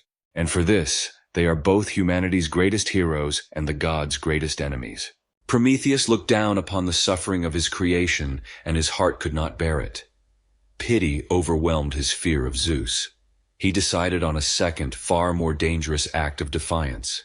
He took a long, hollow stalk of a giant fennel plant, a narthex, which burns slowly from the inside, and he journeyed to the heavens. Some say he went to the forge of the smith god Hephaestus. Others say he stole his ember from the very chariot of the sun. He lit the stalk, concealing the glowing coal within its core, and brought it back down to the world of mortals. The gift of fire was the gift of life itself. It was warmth against the killing cold. It was a weapon, a burning brand to keep the predators at bay in the long, dark night. It was light, pushing back the boundaries of ignorance and fear. It was the tool that allowed mortals to cook their food, making it safer and more nourishing. And most importantly, it was the spark of civilization. With fire, they could forge metal, crafting tools to till the earth and weapons to defend their homes. With the light of the hearth fire, they could gather, tell stories, and create art. All of science, all of culture, all of progress was contained in that single stolen ember. Prometheus had not just given man a tool, he had given them a chance to become like the gods themselves. But such a gift could not remain a secret for long. High on Olympus, Zeus looked down, and where there had once been only darkness, he now saw 1,000 pinpricks of light. He saw the smoke of hearth fires rising from human settlements, a thin, wavering column of defiance ascending to his very throne.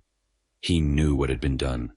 His rage was not the crashing, explosive anger of a thunderstorm. It was a cold, silent, and absolute fury. He had been defied, not once, but twice by the same Titan. And this time, the punishment would be as eternal as the crime was unforgiving. It would fall not only on the champion of mankind, but on the unsuspecting mortals he had tried so desperately to save. The stage is set for a terrible retribution, my lord. The fires of man burn brightly on the earth, but they have caught the eye of a wrathful king. We will speak of his vengeance tomorrow. For now, let us be thankful for the light that holds the darkness at bay. Let us be thankful for the warmth of the hearth, and let us sleep. A quiet evening to you, my lord. We left our last story on a note of impending doom. On the earth below, the fires of humanity burned brightly, a gift from their champion Prometheus. But high above on his throne, King Zeus was not watching the warm glow with paternal pride. He was filled with a cold, calculating fury. His revenge, he decided, would be twofold: a direct and eternal punishment for the Titan who defied him, and a second, more subtle punishment for the mortals who had benefited from the crime. He would not take back the fire. Instead, he would give them a new gift, a beautiful evil that would forever make them regret the warmth of their hearths. Zeus summoned the gods of Olympus and gave them his instructions. He commanded Hephaestus, the master craftsman, to take earth and water and mold it into the shape of a breathtakingly beautiful maiden, as lovely as an immortal goddess. Hephaestus obeyed, creating a form of exquisite grace. Then Athena, the goddess of wisdom and craft, stepped forward. She breathed life into the clay figure and taught her the delicate art of weaving. She clothed her in shimmering silver robes and placed a golden, intricately worked crown upon her head. After her, the radiant Aphrodite bestowed upon the maiden a charm that could break the will of any man, and she filled her with a potent and painful desire. And finally, Zeus called upon Hermes, the messenger, the trickster god. Hermes gave the maiden a voice, but he also placed within her mind a sly, deceitful nature and a boundless, restless curiosity. Each of the gods had given her a gift, and so she was named Pandora, which means the all-gifted. She was Zeus's masterpiece of vengeance, a punishment disguised as a blessing. When she was complete, Zeus gave her one final thing: a large, sealed storage jar, a pithos. He gave no hint as to its contents. He simply instructed Hermes to lead her down from Olympus and present her as a bride to the brother of Prometheus, Epimetheus. You will recall, my lord, that Prometheus, whose name means forethought, had warned his brother never ever to accept a gift from the king of the gods. But for a man whose name literally means afterthought, thinking ahead was never his strong suit. Epimetheus looked upon Pandora, and his brother's warning dissolved like smoke. He was utterly captivated by her divine beauty and her irresistible grace. He welcomed her into his home, and with her he accepted the great sealed jar. And so Zeus's trap was sprung. It is here we must pause for a moment, my lord, for this story has been shaped by the hands of many storytellers. The tale of Pandora is often seen as a reflection of the deeply patriarchal world that created it, a myth that lays the blame for all the suffering in the world at the feet of the first woman. And the jar she carried, the pithos, was much later mistranslated by a scholar into the Latin word for a small box, a pyxis. And so the image of Pandora's box was born. But in the original telling it was a jar, the kind used to store wine or grain, a vessel of sustenance now repurposed to hold sorrow. Pandora and Epimetheus lived together, and for a time there was a kind of peace. But the curiosity Hermes had planted in her mind began to grow. What was in the jar? Why was she forbidden to open it? The question gnawed at her day and night. The sealed lid was a constant, silent temptation. Finally, she could resist no longer. She lifted the heavy lid. What came out was not a swarm of visible monsters. It was something far worse. A host of silent, invisible spirits, the sorrows that would forever plague the human heart, slipped out into the world. There was sickness who brings fever and pain. There was toil who bows the back and hardens the hands. There was greed, envy, and strife, old age and grief, and all the countless miseries that make the brief lives of mortals so difficult. They scattered on the winds to every corner of the earth, spreading their afflictions among mankind. They were invisible and moved without a sound, which is why, my lord, you never see misery coming until it's already settled in and asking to borrow your chariot. The world that had once been a paradise, the golden age of ease, was gone forever. Terrified by what she had done, Pandora scrambled to slam the lid back onto the jar, but it was too late. The spirits of sorrow were already free. Yet, in her haste, she managed to trap one last spirit inside. Fluttering at the very bottom of the empty vessel was Elpis, the spirit of hope. And here the ancient storytellers leave us with a profound and troubling question. What does it mean that hope was left in the jar? Was it a mercy from Zeus? Is hope the one antidote to all the evils he released? The one comfort that allows mankind to endure its suffering? Or was hope simply the last and most subtle of the evils in that terrible container? Is it the false promise of a better tomorrow that keeps mortals chained to their miserable lives, preventing them from finding a quicker release from their pain? The Greeks themselves debated the question endlessly. Is hope a blessing, or is it the cruelest part of the curse? The world for humanity was now irrevocably changed. They had the fire of civilization, but they now also had the sorrows that civilization could never fully conquer. Their lives would be a constant struggle, a tapestry woven with threads of progress and pain, of creation and despair. Zeus's revenge upon them was complete. But the matter of their champion, the one who had started it all with a stalk of fennel and a stolen ember, was not yet settled. His punishment was still to come, a fate of exquisite and unending agony. But that is a grim tale for another time. For tonight, let us close the lid on this story of sorrow.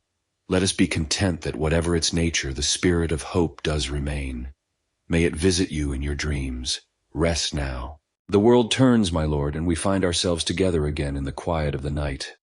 We have spoken of the creation of mankind, the theft of fire that gave them civilization, and the gift of a woman who unleashed sorrow upon the earth. A great gulf now exists between the mortals, with their short, difficult lives, and the immortal gods on their golden mountain. How then do they speak to one another? How does a farmer or a king know the will of the heavens? In this new world, direct conversation was rare, but there were places where the veil between the worlds was thin, and the greatest of these, the most sacred and revered, was a place called Delphi. Nestled on the rugged, sun-drenched slopes of Mount Parnassus, amidst cliffs and olive groves, was the sanctuary of Delphi. To the ancient Greeks, this was not just a holy place, it was the very center of the world.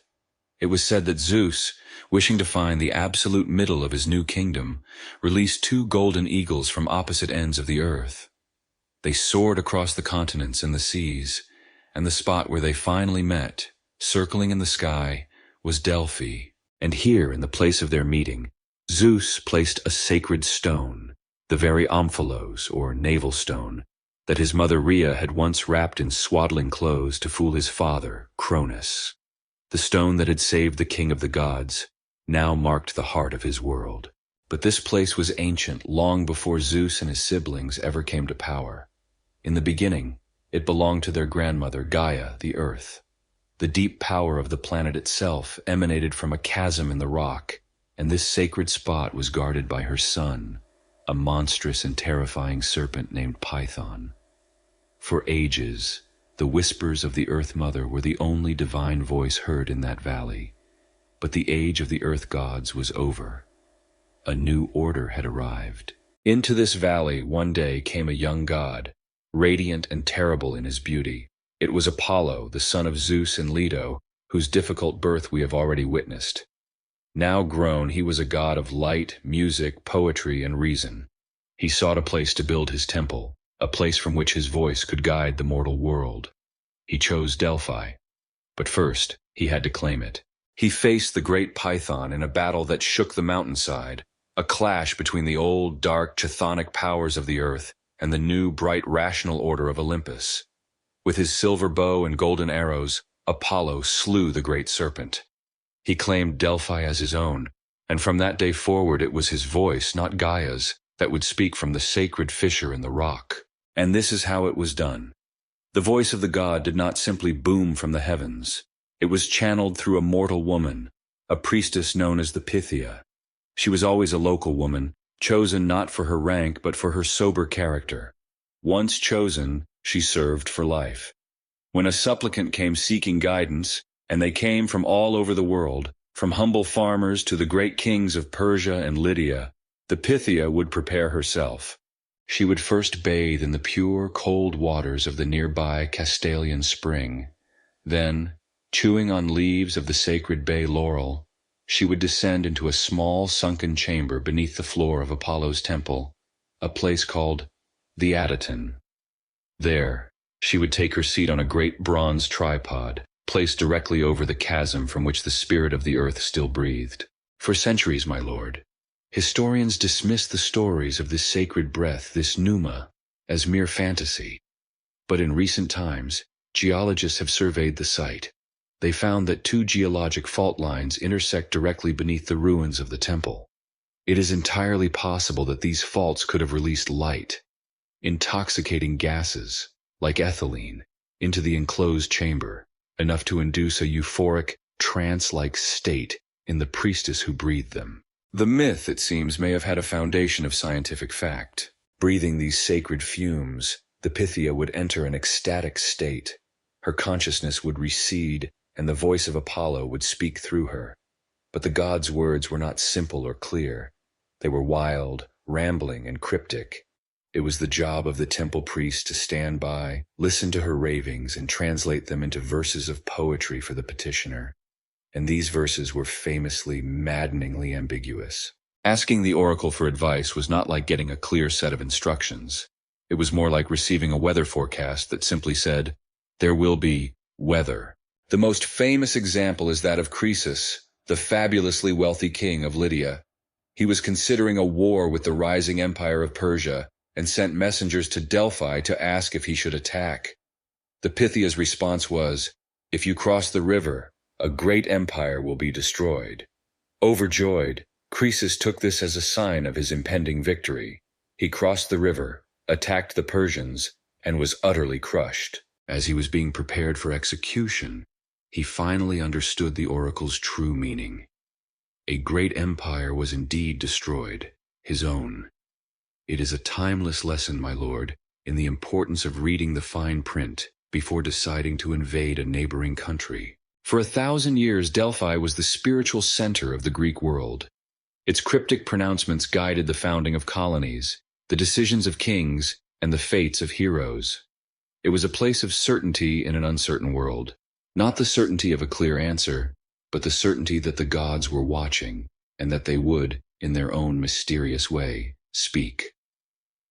The whispers from the center of the world were the threads of fate itself, being woven into the fabric of history. The great battles of the gods may have been over, but their influence was now sown into the very rock and soil of the earth, and it is to the heroes who walked that earth, who often began their quests with a nervous journey up the slopes of Mount Parnassus, that our story will soon turn. But for now, let the mysteries of Delphi settle. Let the night be as quiet as the chamber of the Pythia after the god's voice has faded. Sleep well. The night has drawn its curtains once more, my lord, and our journey in stories continues. We have visited the center of the world at Delphi, where the voice of a god whispers the future in riddles. Tonight, let us travel back to where our tale began, to a place where the past itself is a riddle waiting to be solved. We return to the great island of Crete, which we first saw shrouded in the ash of a volcano. The Minoan world we witnessed there had faded, but the island remained a place of ancient power, its soil soaked in magic and memory. And in the age that followed, it was ruled by a king whose name would become synonymous with a dark and twisting secret: King Minos. Minos was no ordinary king. He was a son of Zeus. His mother was the mortal princess Europa, whom Zeus, in his typical fashion, had abducted by transforming himself into a magnificent white bull and carrying her across the sea to Crete. Now grown, Minos sought to rule the island, but his brothers contested his claim. To prove the gods favored him, Minos stood on the seashore and prayed to the mighty Poseidon, ruler of the seas. He asked the god to send a sign, a miracle. "Send forth a bull from the waves," he cried, "and I vow I will sacrifice it in your honor." Poseidon heard his prayer. The sea began to churn, and from the white foam emerged the most beautiful bull ever seen, its coat as pure as snow, its horns gleaming like polished silver. The people of Crete fell to their knees in awe. The throne belonged to Minos. But the king's triumph was short-lived, for he was immediately faced with a test of his piety. The bull was so perfect, so majestic, that Minos's heart ached at the thought of killing it. He thought to himself, "Surely the great Poseidon will not mind if I keep this magnificent creature for my own herds, and sacrifice another fine bull in his place." And so he broke his vow. It is, as a general rule, my lord, poor form to lie to the god who controls earthquakes and tidal waves, especially when you happen to live on an island. Poseidon's anger was as deep and cold as the ocean floor. But his revenge was far more cunning than a simple earthquake. He would not punish Minos directly. He would punish him through his family, through his queen, Pasiphae.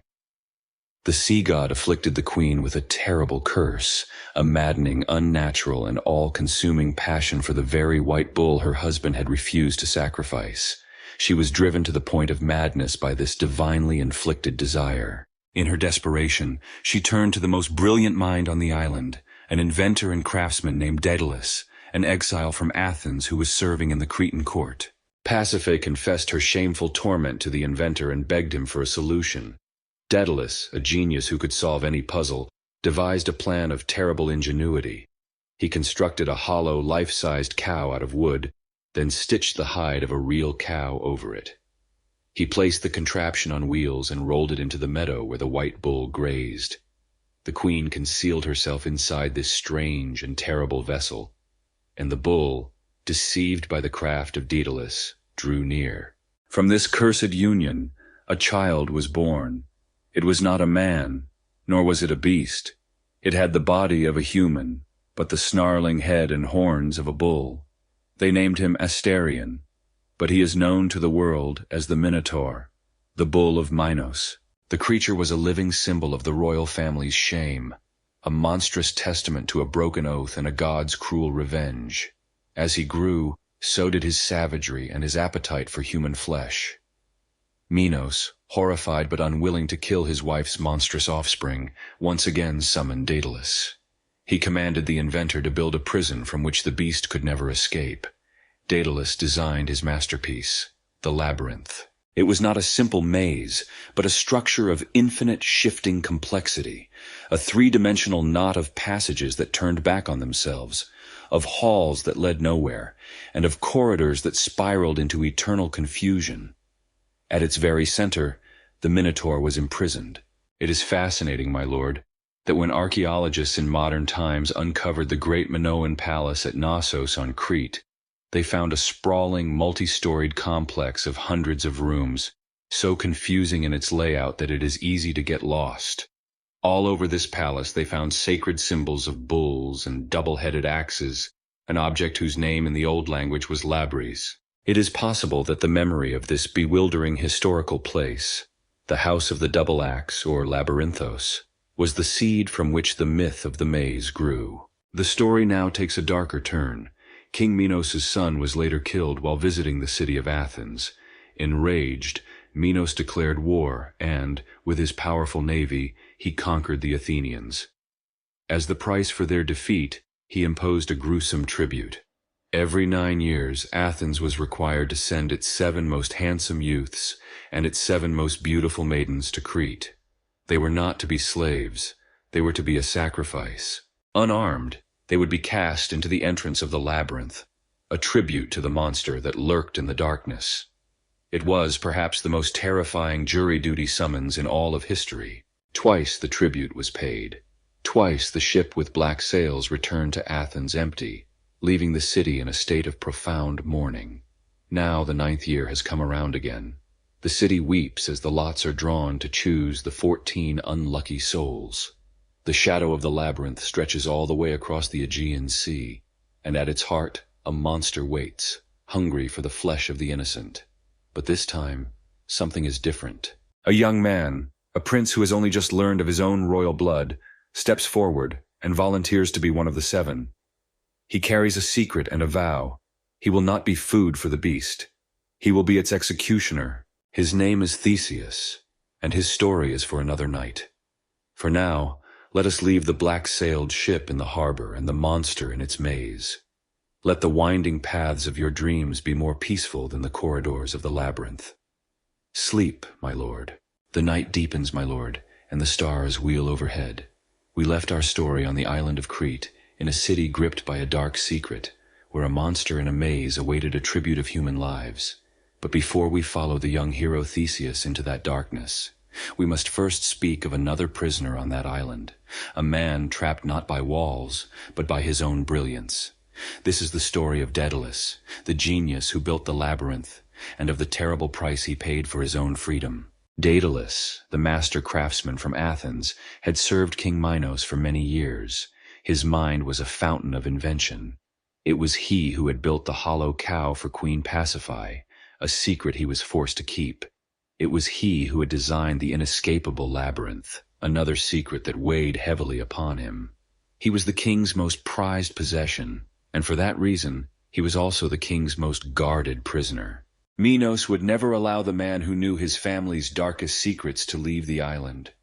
Daedalus and his young son, Icarus, lived in comfort, but it was the comfort of a gilded cage.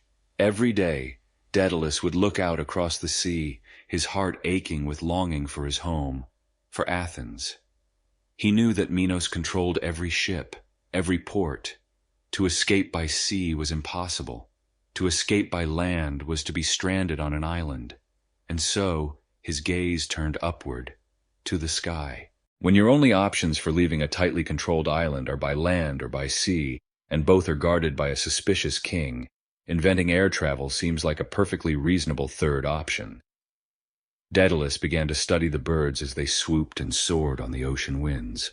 He observed the structure of their wings, the way each feather overlapped, the subtle curve that caught the air. And in his workshop, he began to gather his materials. He collected feathers of all sizes, from the smallest down to the longest quills of an eagle. He laid them out in rows, carefully arranging them from shortest to longest to mimic the natural arc of a bird's wing. He bound them together in the middle with strong linen thread, and at the base he fused them with soft beeswax. It was a work of both artistic beauty and scientific genius. He crafted 2 pairs, one for himself, and a smaller set for his son, Icarus.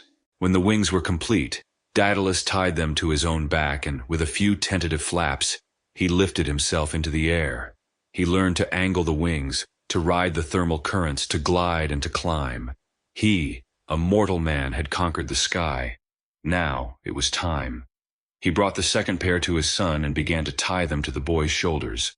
As he worked, the old inventor's hands trembled and tears streamed down his cheeks. He hugged the boy fiercely and gave him one critical warning. "Icarus, my son," he said, "you must fly the middle course. Do not fly too low, for the dampness of the sea will soak the feathers, and they will grow too heavy to lift. But do not fly too high, for the heat of the sun will melt the wax that binds them together, and they will fall apart. Follow me closely, and do not chart your own path." This warning, my lord, touches the very heart of the Greek way of thinking. They believed the greatest virtue was sophrosyne, moderation, self-control, and a humble awareness of one's own limits. The greatest sin was hubris, an arrogant, overweening pride that makes a mortal believe they are the equal of the gods. The story of Daedalus and Icarus is perhaps the most famous cautionary tale ever told about the clash between these two ideas. They went to the cliffs at the edge of the island, and with a running leap, they launched themselves into the air. The sensation was one of pure exhilaration. The wind rushed past them. The world fell away below. A fisherman, leaning on his rod, looked up and thought he saw two gods. A shepherd, tending his flock, gaped in awe at the impossible sight. They flew eastward, across the Aegean, the islands of Samos and Delos passing beneath them. Icarus, young and full of joy, felt a sense of power he had never known. This was freedom. This was divinity. And in that intoxicating moment of flight, the boy forgot his father's warning. Forgetting a parent's sensible advice due to youthful excitement is a tale as old as time, my lord, though it rarely involves melting wax at 10,000 feet. Filled with a reckless sense of his own power, Icarus began to soar higher, to climb up and up, leaving his father's safe middle path behind. He wanted to feel the warmth of the sun, to touch the heavens. But the sun is not a welcoming fire. As he drew closer, its heat softened the wax on his wings. He felt a feather loosen, then another. He looked down and saw his wings disintegrating, the feathers scattering in the wind like snowflakes. He flapped his bare arms in a panic, but they found no purchase in the empty air. And as he fell, plummeting toward the deep blue water below, he cried out his father's name. Daedalus heard the cry and looked around frantically, but he could not see his son. He saw only a scattering of feathers floating on the surface of the waves. Crying out in anguish, he circled lower and lower until he found the boy's body, washed up on the shore of a small, unnamed island. He carried his son, his beautiful, foolish son, and buried him there. He named the island Icaria in his memory, and the vast, unforgiving stretch of sea where his son had fallen would forever be known as the Icarian Sea. The great genius who had solved the riddle of flight, who had escaped the clutches of a king, was now free. But his freedom was a desolate wasteland of grief, his greatest triumph the cause of his most profound sorrow. The man who flew too high is gone, and the father who built his wings is left to wander the earth, a genius haunted by his own creation. The shadow of this tragedy now hangs over Crete, a reminder that even the most brilliant schemes can end in a fall from a great height. But the labyrinth remains, and the black-sailed ship from Athens has just appeared on the horizon. The story of the hero who will walk those twisting halls, and the woman who will help him, is about to begin, but we shall save it for the next night. For now, my lord, may your own path be the middle one, leading to a peaceful and untroubled sleep. The night is still, my lord, and the air is heavy with anticipation. We have spoken of the grim tribute ship from Athens, its black sails a shroud against the Cretan sky. We have spoken of the grieving father Daedalus, whose genius could conquer the air but could not save his son. Now we return to the harbor of Knossos, as the 14 young Athenians are led ashore. At their head walks a prince in all but name, a young man who has volunteered for this grim duty. His name is Theseus, and he has come to kill a monster. The procession moved through the vibrant streets of the Cretan capital, a line of pale, doomed youths amidst a crowd of curious onlookers. They were brought before the throne of King Minos, who looked down upon them with a cold and unforgiving gaze. His justice was as rigid and unyielding as the stone walls of his palace. But seated beside the king was his daughter, the Princess Ariadne. As she watched the prisoners, her eyes fell upon Theseus. She saw not the arrogance of an Athenian, but a quiet courage, a noble bearing that set him apart. In that moment, as their eyes met, the Princess of Crete fell in love with the hero who had come to be sacrificed. It was a classic story, my lord. Boy meets girl, girl's half-brother is a man-eating monster, and things, as they often do, become rather complicated. Ariadne could not bear the thought of this handsome stranger being torn apart in the darkness by the beast that was her family's shame. Her heart was torn between loyalty to her father and this sudden, overwhelming love for a doomed man. She resolved to help him. But how? The labyrinth was designed to be inescapable. Only one mind in all of Crete could possibly hold its secret. That night, the princess went in secret to the workshop of the grieving inventor Daedalus. She wept, she pleaded, and she begged him to provide a solution, a way to save the hero she loved. Daedalus, a man who knew all too well the pain of losing a child in the shadow of Minos's kingdom, took pity on her. Perhaps he also felt a pang of guilt, for it was his genius that had both enabled the monster's conception and built its unholy prison. Killing the beast is the simple part for a hero of his strength, the old inventor explained. The true challenge is the maze itself. Its walls shift, its paths deceive. To enter is to be lost forever. Daedalus then gave Ariadne the secret. It was a solution of breathtaking simplicity. For all the talk of monsters and curses, my lord, the key to survival turned out to be an item you might find in any basic sewing kit. He gave her a simple ball of linen thread. Tell him, he instructed, to tie one end to the entrance and to let the thread unspool behind him as he walks. When he is ready to return, the thread will be his only guide. Armed with this knowledge, and with a sword she had taken from the palace guards, Ariadne sought out Theseus. She met him in the shadows of the palace on the eve of the sacrifice. She confessed her love and offered him the means of his survival. I will give you the way to conquer the labyrinth, she whispered, but you must make me a promise. If you live, you must take me with you, away from this cursed island. Take me to Athens and make me your wife. Theseus, struck by her beauty and her courage, swore a solemn oath to her. He would defeat the Minotaur, and she would be his queen. This figure of the princess who aids the hero is a powerful one in these old tales, my lord. We call her the helper maiden. The hero has the strength and the courage, but it is often the woman, armed with magic or secret knowledge, who provides the key to his success. The mightiest warrior is nothing without a clever plan. The next morning, the great stone doors of the labyrinth were rolled open. The air that drifted out was stale and carried a scent of old blood and decay. The 14 Athenian youths were brought forward. Their faces were masks of terror. The other 6 boys and the 7 girls wept, but Theseus stood tall, his eyes fixed on the darkness. He concealed the sword beneath his tunic and held the small ball of thread in his hand. As he stepped up to the entrance, he found the end of the thread and, unseen by the guards, tied it securely to the cold stone of the doorpost. He turned to his companions. Stay here at the entrance, he commanded. Pray for my success. I will go on alone. He looked one last time toward the palace, and though he could not see her, he knew that Ariadne was watching. Then, with a deep breath, he stepped across the threshold, leaving the world of light behind. The thread began to unspool in his hand, a fragile guiding line in the oppressive blackness. The great doors boomed shut behind him, sealing him inside. He was alone, in a maze designed by a genius, with nothing but a sword, a simple string, and the sound of his own heart beating a frantic rhythm against his ribs. And then, from the winding corridors deep within, he heard it. A low, guttural roar, the sound of a beast awakening, hungry and impatient. The hero is in the maze, my lord. The monster is stirring. The fate of Athens and the love of a princess hang on a single slender thread.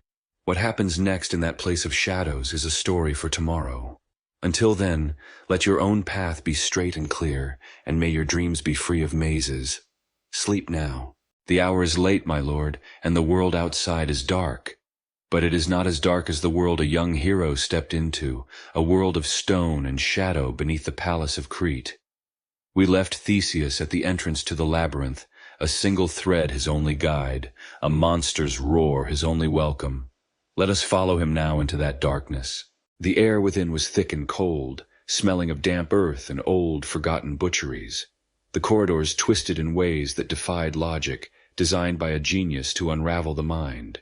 But Theseus did not trust his senses. He trusted only the slender thread in his left hand, letting it unspool behind him, a lifeline to the sunlit world. With his right hand, he held the sword Ariadne had given him. He moved not with fear, but with a hunter's focus, using the beast's own roars to guide him toward the center. The sounds grew louder, echoing off the unseen walls, until he turned a final corner and found himself in a central chamber. There, amidst a grim litter of human bones, stood the Minotaur.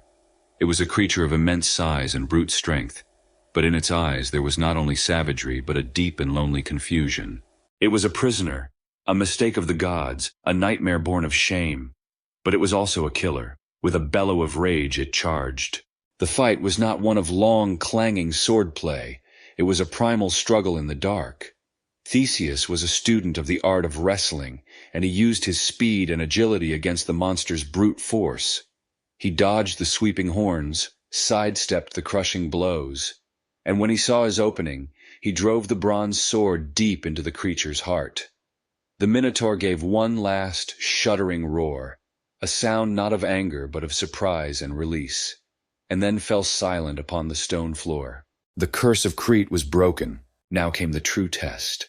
In the sudden profound silence, the labyrinth was more disorienting than ever. But Theseus did not panic. He simply turned, found the thread, and began to rewind, following it back through the impossible maze. He emerged, blinking, into the light, to the tearful and astonished cries of the other Athenians. He had done the impossible. But there was no time for celebration. He gathered the youths, and guided by a secret message from Ariadne, they crept down to the harbor. The princess was waiting for them, her face pale with fear and hope. Before they boarded their ship, Theseus and his men committed one last act of daring. They moved silently through the harbor, drilling holes in the hulls of the Cretan war galleys, crippling King Minos's fleet. It was a very effective way to prevent a chase, and perhaps the first recorded instance of naval warranty fraud. Under the cover of darkness, they sailed away from Crete, the hero, the princess, and the 13 survivors, leaving the king to discover his dead monster and his scuttled navy in the morning. Their first stop was the island of Naxos, where they rested from their ordeal. And here, my lord, the story takes a strange and melancholic turn. While Ariadne slept, exhausted on the shore, Theseus roused his crew, boarded the ship, and abandoned her. Why? It is a question that has been debated for centuries. Some poets say the god of wine, Dionysus, appeared to Theseus in a dream and commanded him to leave, for the god had chosen Ariadne to be his own immortal bride. Others say that Theseus, in the harsh light of day, feared the political consequences of bringing the daughter of his city's greatest enemy home to Athens. We will never know the true reason. We know only that Ariadne awoke to find herself alone, her heart broken by the hero she had saved. Her despair was not to last, however. The stories say Dionysus did indeed find her, comforted her, and made her his wife, placing her wedding crown in the night sky as the constellation we call Corona Borealis. Theseus, meanwhile, sailed on, his heart heavy with his own choice, and in his haste and distraction, he made a second, far more tragic mistake. Before leaving Athens, he had made a promise to his aging father, King Aegeus. The king had stood on the cliffs watching the ship depart with its black sails of mourning. Theseus had vowed that if he survived, he would take them down and hoist white sails of victory, so his father would see the good news from afar. But in his grief or guilt over leaving Ariadne, the hero forgot. For days, King Aegeus had kept a lonely vigil on the highest cliff of Athens, the Cape of Sunion, his old eyes straining to see across the water. Finally, he saw it, a ship on the horizon, his son's ship. It drew closer, and his heart pounded in his chest. He squinted, desperate to see the color of the sails. They were black. Believing his only son had been devoured in the labyrinth, the old king was overcome by a wave of grief so vast and so final that he threw himself from the cliff into the sea. And from that day to this, That body of water has been known as the Aegean Sea. So it was that Theseus arrived at the port of Athens not to a joyful reunion, but to the news of his father's death. He was hailed as the savior of the city, the slayer of the Minotaur, the hero who had ended the bloody tribute. But he was also the new king, a king who came to the throne because of a forgotten promise and a piece of black cloth. It is a heartbreaking reminder, my lord, to always check one's to-do list before sailing home. Forgetting to change the sails can have far greater consequences than one might imagine. The hero's great quest was complete. He had faced the monster and won, but he returned home a king whose reign would forever be marked by this first terrible tragedy. The Cretan saga is over, but the adventures of the new king of Athens were just beginning. For now, however, let us leave him to his grief and his new crown. Let the sound of the waves on the shore be a lullaby, and may your own heart be untroubled. Sleep well. A pleasant evening to you, my lord. We have seen the hero Theseus return to Athens a king, his victory over the Minotaur forever tainted by the tragedy of his father's death.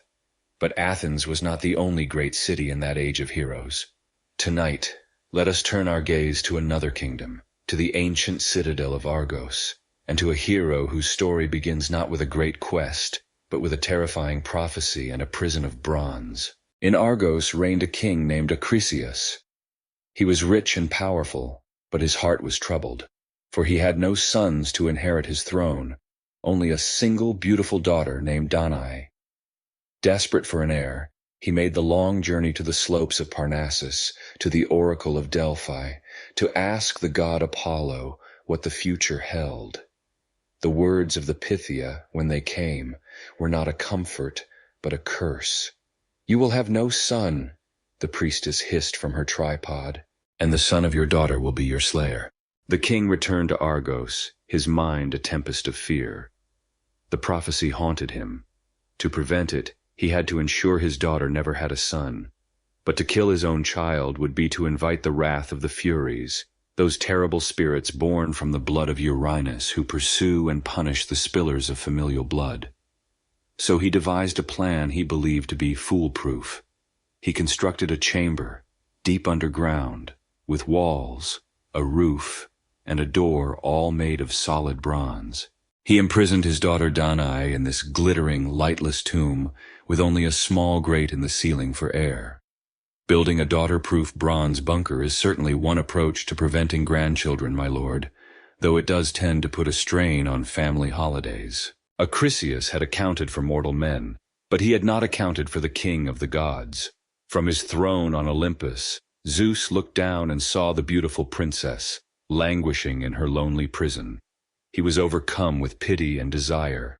The bronze walls were no obstacle to him.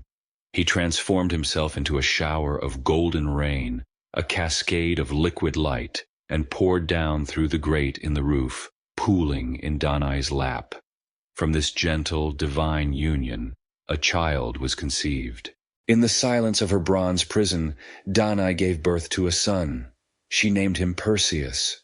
For 4 years she managed to keep him hidden from her father, but the laughter of a growing boy cannot be contained forever. One day, Acrisius heard the child's cries. He was seized by a fresh wave of terror. The prophecy was coming true. Still fearing the Furies, he refused to kill them with his own hand. Instead, he decided to leave their fate to the whims of the sea. He had a great wooden chest built, and he placed Danae and the young Perseus inside. The lid was nailed shut, and the chest was cast into the waves. This pattern, my lord, is one you will find in the stories of many great heroes. A prophecy foretells their destiny, and a fearful king tries to avert it by sending the infant hero to their death, often by setting them adrift on the water. But fate, once spoken, is not so easily unwritten. The sea, commanded by Poseidon at the behest of Zeus, did not swallow the chest. It was carried safely across the water until it washed ashore on the island of Seriphos. There, a fisherman named Dictys, while casting his nets, found the strange wooden box. He broke it open and was astonished to find a beautiful woman and a healthy young boy inside. Dictys was a kind man. He took them into his home, and for many years he raised Perseus as his own son. Years passed. Perseus grew into a strong, quick-witted, and handsome young man. The island of Seriphos was ruled by a king named Polydectes, who happened to be the brother of the good fisherman, Dictys. But where Dictys was kind and humble, Polydectes was cruel, arrogant, and accustomed to taking whatever he wanted. He saw the still beautiful Danae and became obsessed with having her. She rejected his advances, and her fiercely protective son, Perseus, was a constant obstacle. The king knew he could not force Danae to be his wife while her powerful son stood in the way, so he devised a cruel and cunning plan to get rid of him. Polydectes announced that he intended to seek the hand of a princess on a neighboring island, and he invited all the noblemen of Seriphos to a great feast, instructing each to bring him a fine horse as a contribution to the bride price. This, my lord, was the ancient world's equivalent of a very, very expensive wedding registry. Perseus, who had been raised in the humble home of a fisherman, owned nothing of value, certainly not a horse. He went to the feast empty-handed, and Polydectes publicly mocked him for his poverty. Stung by the insult and full of youthful pride, Perseus rashly declared, "I may not have a horse, but I will bring you any other gift you name. I would even bring you the head of the Gorgon Medusa." A hush fell over the hall. This was exactly what the king had been hoping for. The Gorgons were three monstrous sisters who lived at the edge of the world. Two were immortal, but the third, Medusa, was mortal. Her face was so terrible, her eyes so filled with baleful power, that any living creature who looked directly upon her was instantly turned to stone. The quest was not a quest, it was a death sentence. Polydectes smiled a thin, cruel smile. "A promise is a promise," he said. "I will hold you to your word. Bring me the head of Medusa."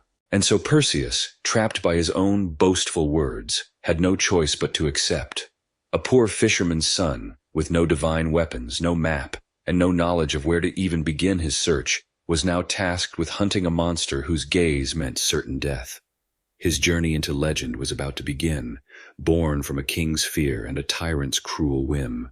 But the son of a god, even one who does not know his own heritage, is never truly alone. The gods on Olympus had been watching, and they were about to intervene. That, however, is a tale for our next meeting. For now, let us leave the young hero at the start of his impossible path. Let the night be a peaceful sea, and may you drift gently upon it. Sleep well. Good evening, my lord. We left the young hero Perseus in a most unfortunate position. Trapped by a rash promise to a cruel king, he was tasked with an impossible quest. To bring back the head of Medusa, the Gorgon whose gaze turned all living things to stone. He was a hero without a map, a sword, or a plan.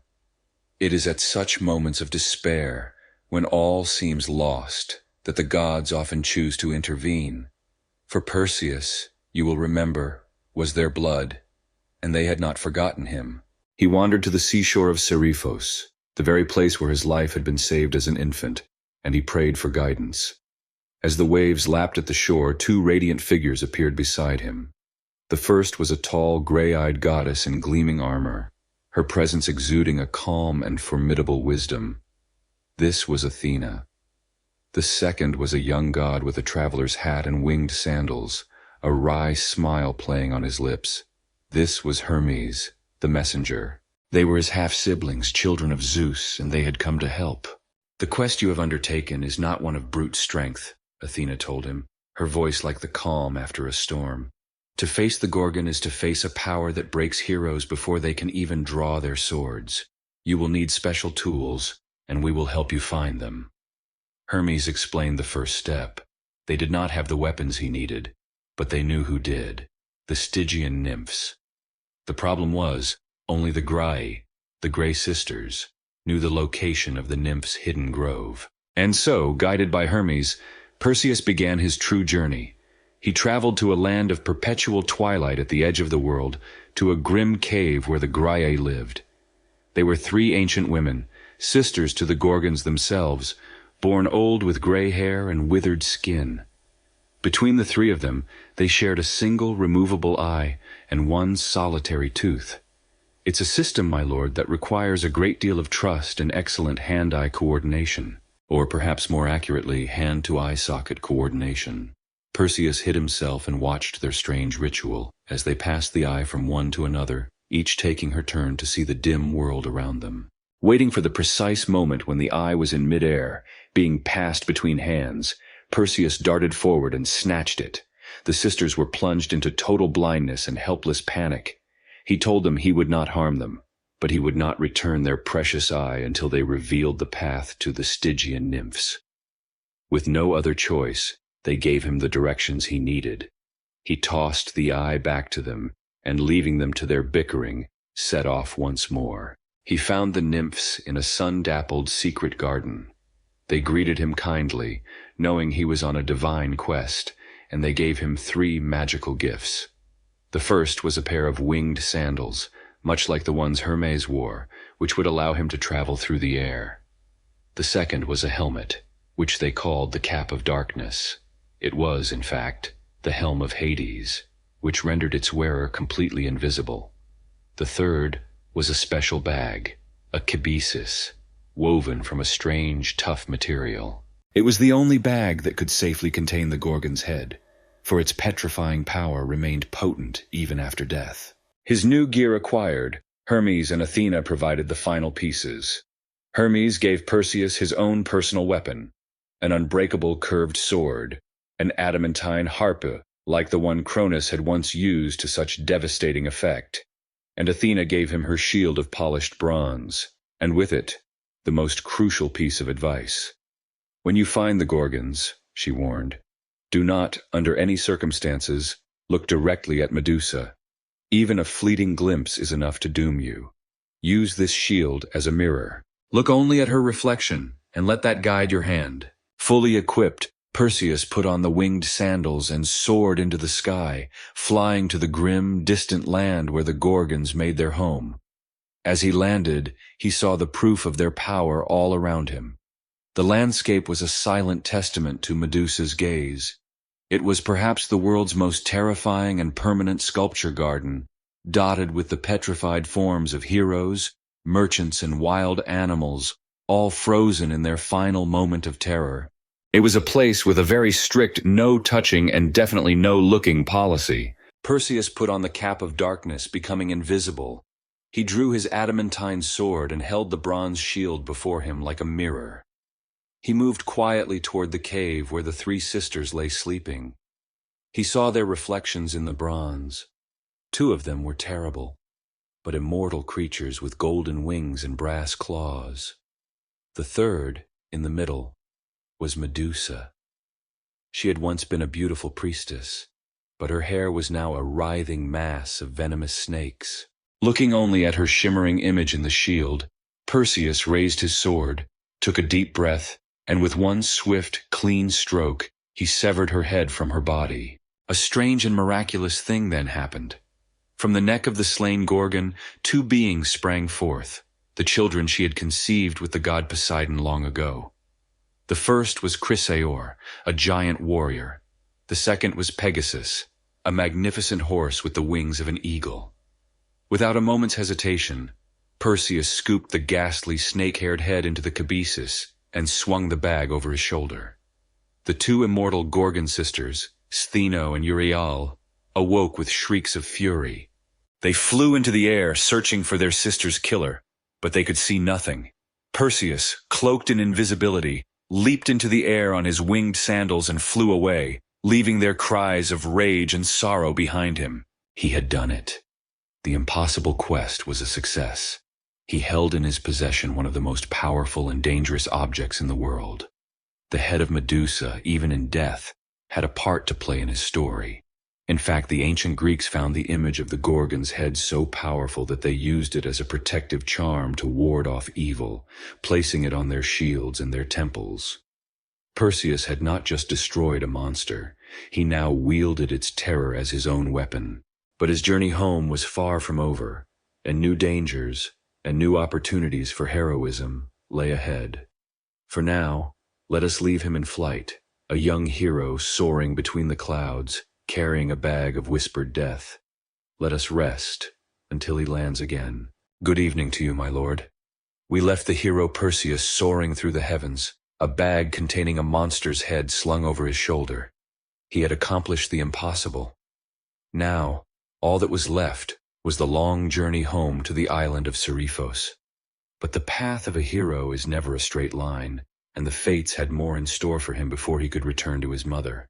He flew westward on his winged sandals, crossing the vast, sun-scorched deserts of Libya. It is said that as he flew, a few drops of blood from the Gorgon's head dripped from the kibisis onto the sand below. From these drops were born the first venomous vipers, a lingering trace of Medusa's poison left upon the world. Eventually, he came to the very edge of the earth, the place where the sky met the land. There he saw a figure of immense and sorrowful majesty, the Titan Atlas, still performing his eternal punishment, his massive shoulders straining under the weight of the heavens. Perseus landed and greeted the Titan, hoping for a place to rest for the night. But Atlas was a grim and suspicious host. An old prophecy had warned him that a son of Zeus would one day come and steal the golden apples that grew in his daughter's garden nearby. Seeing Perseus, a stranger from the sky, the Titan was filled with fear and anger. He rudely commanded Perseus to leave at once. The hero, weary from his journey and angered by the Titan's lack of hospitality, decided to offer his host a gift. "You have denied me rest," Perseus said, his voice cold. "Allow me, then, to give you rest of a more permanent kind." He opened the kibisis, turning his own face away, and presented the head of Medusa. The Titan's weary eyes widened in shock, and in that instant, he was turned to stone.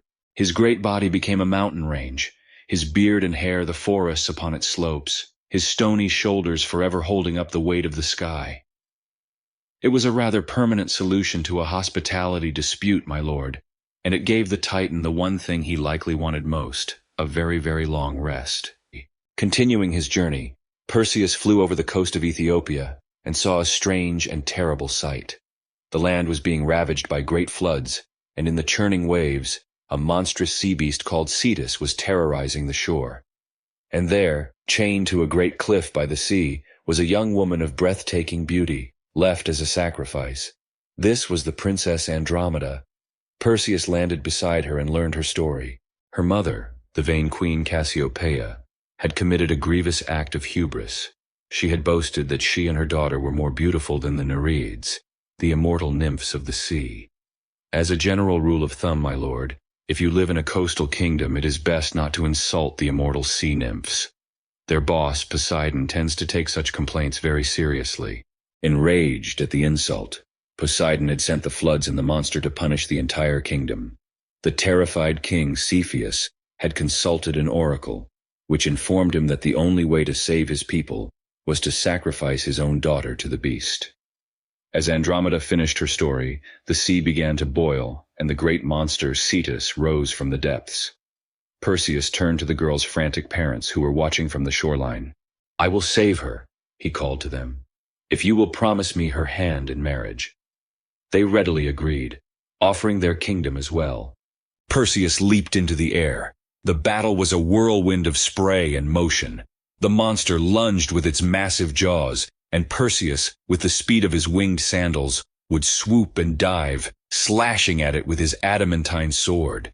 Finally, as the beast rose for a final attack, Perseus took out the Gorgon's head one more time. He held it before the monster's eyes, and the great sea beast, in mid-lunge, was turned to a massive and gnarled reef of black stone.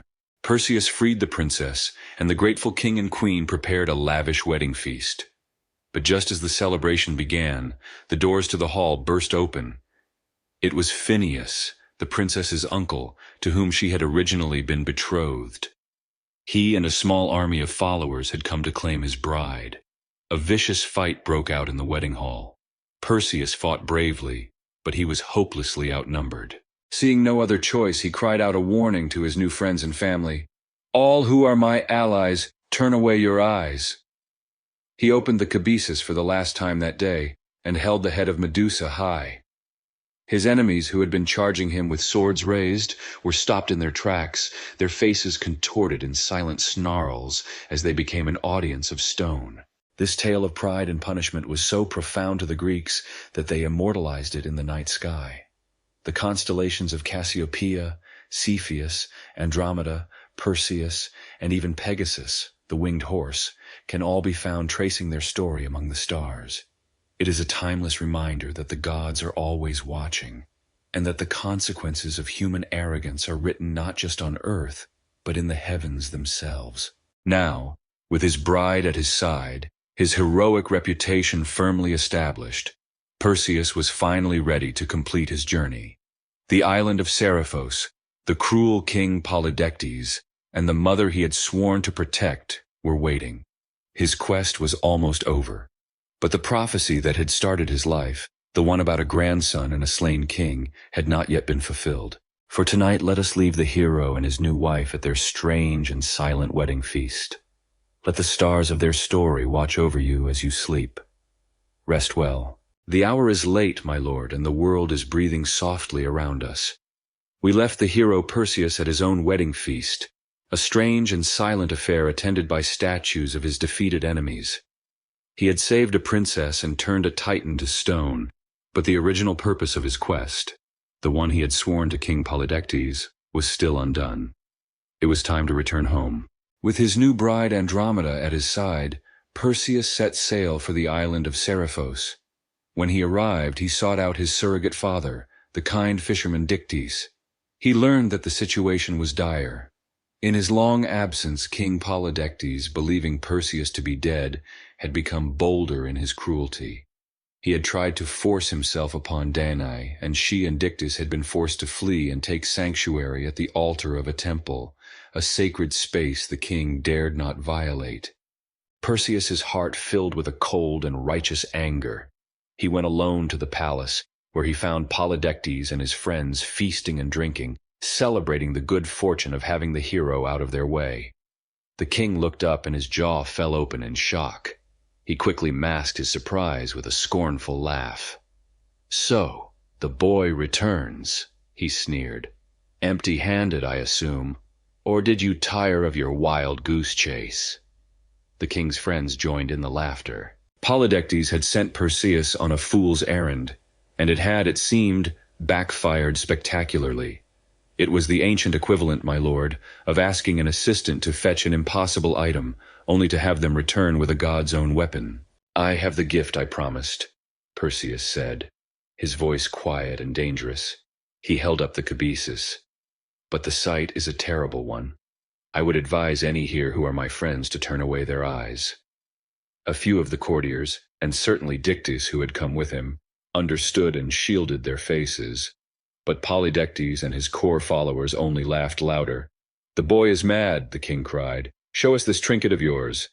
With a look of grim finality, Perseus reached into the bag and drew out the head of the Gorgon Medusa. The laughter in the hall died in the throats of the king and his men. Their faces, contorted with scorn and disbelief, were frozen that way for eternity as they were instantly turned to gray, lifeless stone.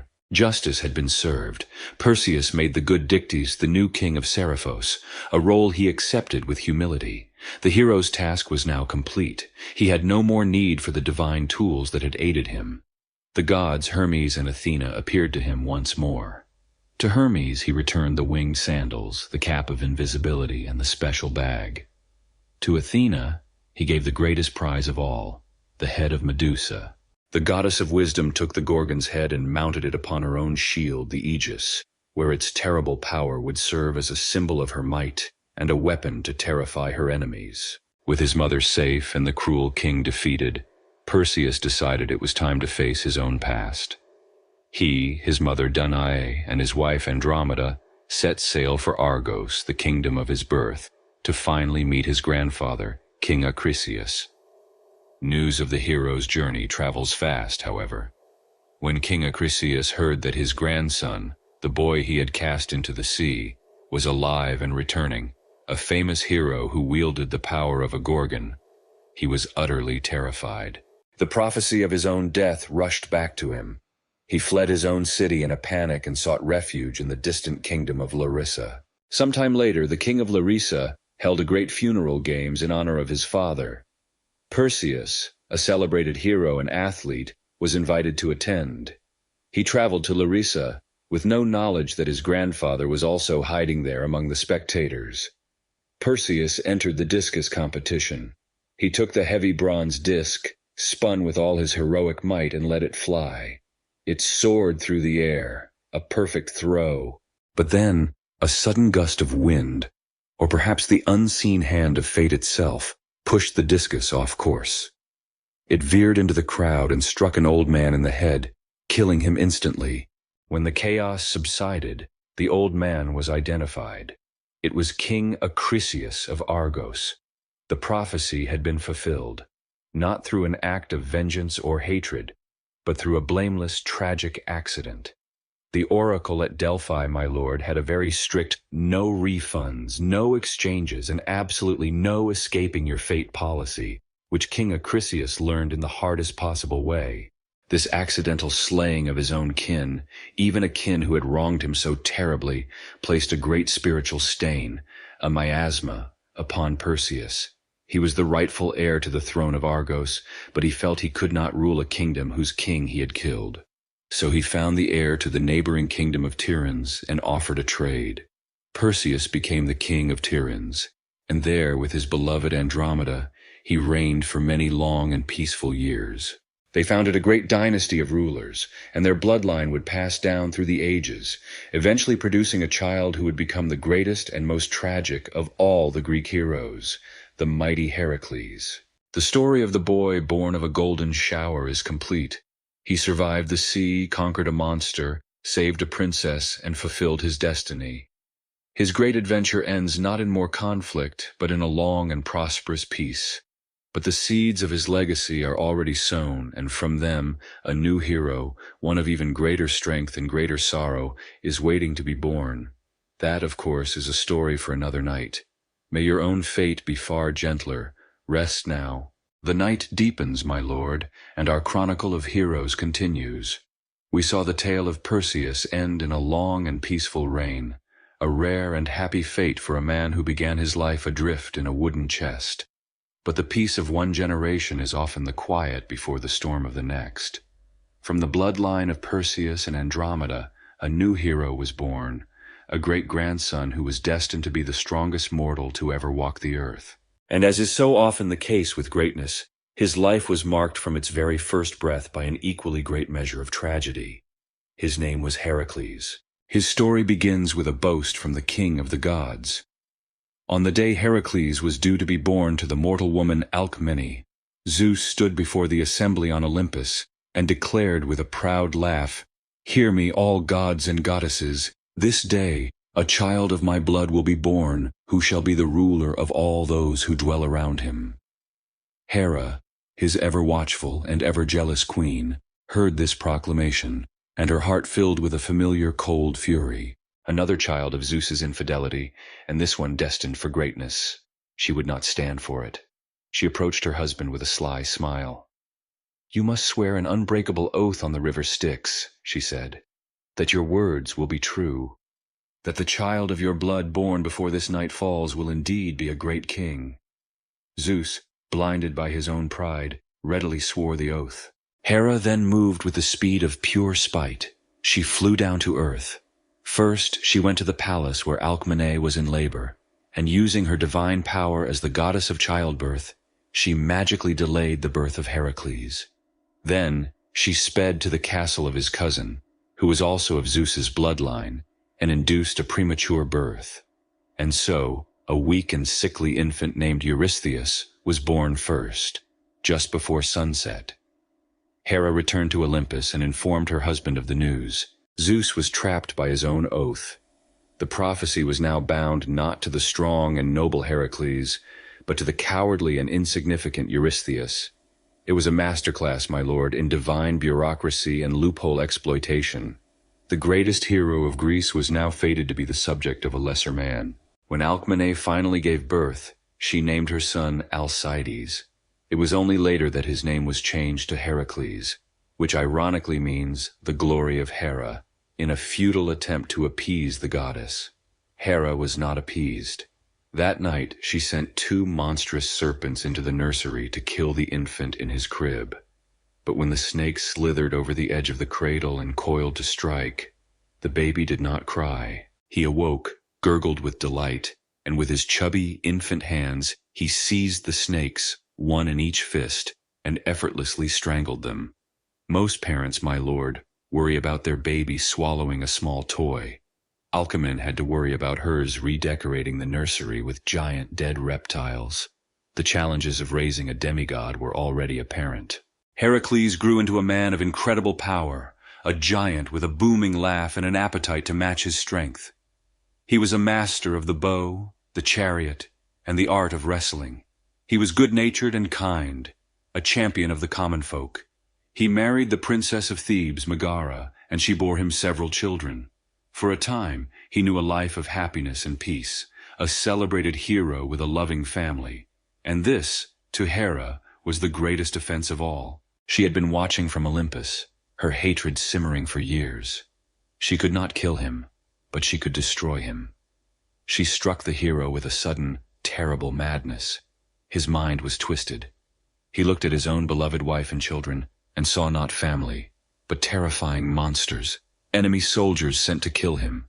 In a fit of delusional rage, he slaughtered them all. The details are too grim to linger on, my lord. It is enough to say that when the madness finally lifted, Heracles awoke, drenched in blood, surrounded by the bodies of everyone he had ever loved, the horrific truth of his own actions crashing down upon him like a collapsing mountain. His grief was so complete that he would have taken his own life, but he was stopped by the intervention of his friend. Some say it was the great King Theseus himself. Lost and broken, seeking a way to cleanse the terrible spiritual stain, the miasma of his crime, Heracles made his way to the oracle at Delphi. He asked the Pythia how a man who had committed such an unspeakable act could ever find peace. The oracle's words were a new kind of prison. To be purified, she declared, you must go to the city of your cousin, Eurystheus, the one who holds the throne that should have been yours. You must serve him for 10 years and perform whatever 10 labors he demands of you. If you complete these tasks, you will not only be cleansed of your sin, but you will be granted immortality among the gods. And so Heracles, the strongest man in the world, was stripped of his family, his happiness, and his freedom. He journeyed to the court of the cowardly king, a haunted giant of a man, bound by the oracle's decree to be a slave to the very person who symbolized Hera's victory over him. He stood before his cousin, a hero ready to atone for a crime he had committed with his own hands, but not with his own mind. He was ready to begin his labors. The mightiest of all Greek heroes now stands as a servant, awaiting the command of a petty tyrant. His long and arduous road to redemption is about to begin, but the tales of the Nemean lion, the Hydra, and the other great beasts are stories for the nights to come. For now, let us leave the hero in his solemn servitude. Let us reflect on how the brightest glory can cast the darkest of shadows. Sleep, my lord. A good evening to you, my lord. The stage is set for a story of penance. We left the mighty Heracles, the strongest man in the world, bowing his head in servitude to his cousin, the cowardly king Eurystheus of Tyrans. He was a broken man, haunted by the memory of a crime committed in madness, and bound by the word of the oracle at Delphi to perform 10 labors to cleanse his soul. The king, for his part, was terrified of the giant grieving hero who stood before him. His first command was designed with one goal in mind, to send Heracles to a death from which he could not possibly return. For your first labor, the king announced, his voice trembling slightly, you will travel to the valley of Nemea. There, you will kill the Nemean lion and bring me its skin. This was no ordinary lion. It was a monstrous beast, a child of monsters, whose golden hide was so tough that no arrow, spear, or sword could pierce it. It was the perfect killing machine. Heracles accepted the task without a word. He traveled to Nemea, his great olive wood club resting on his shoulder.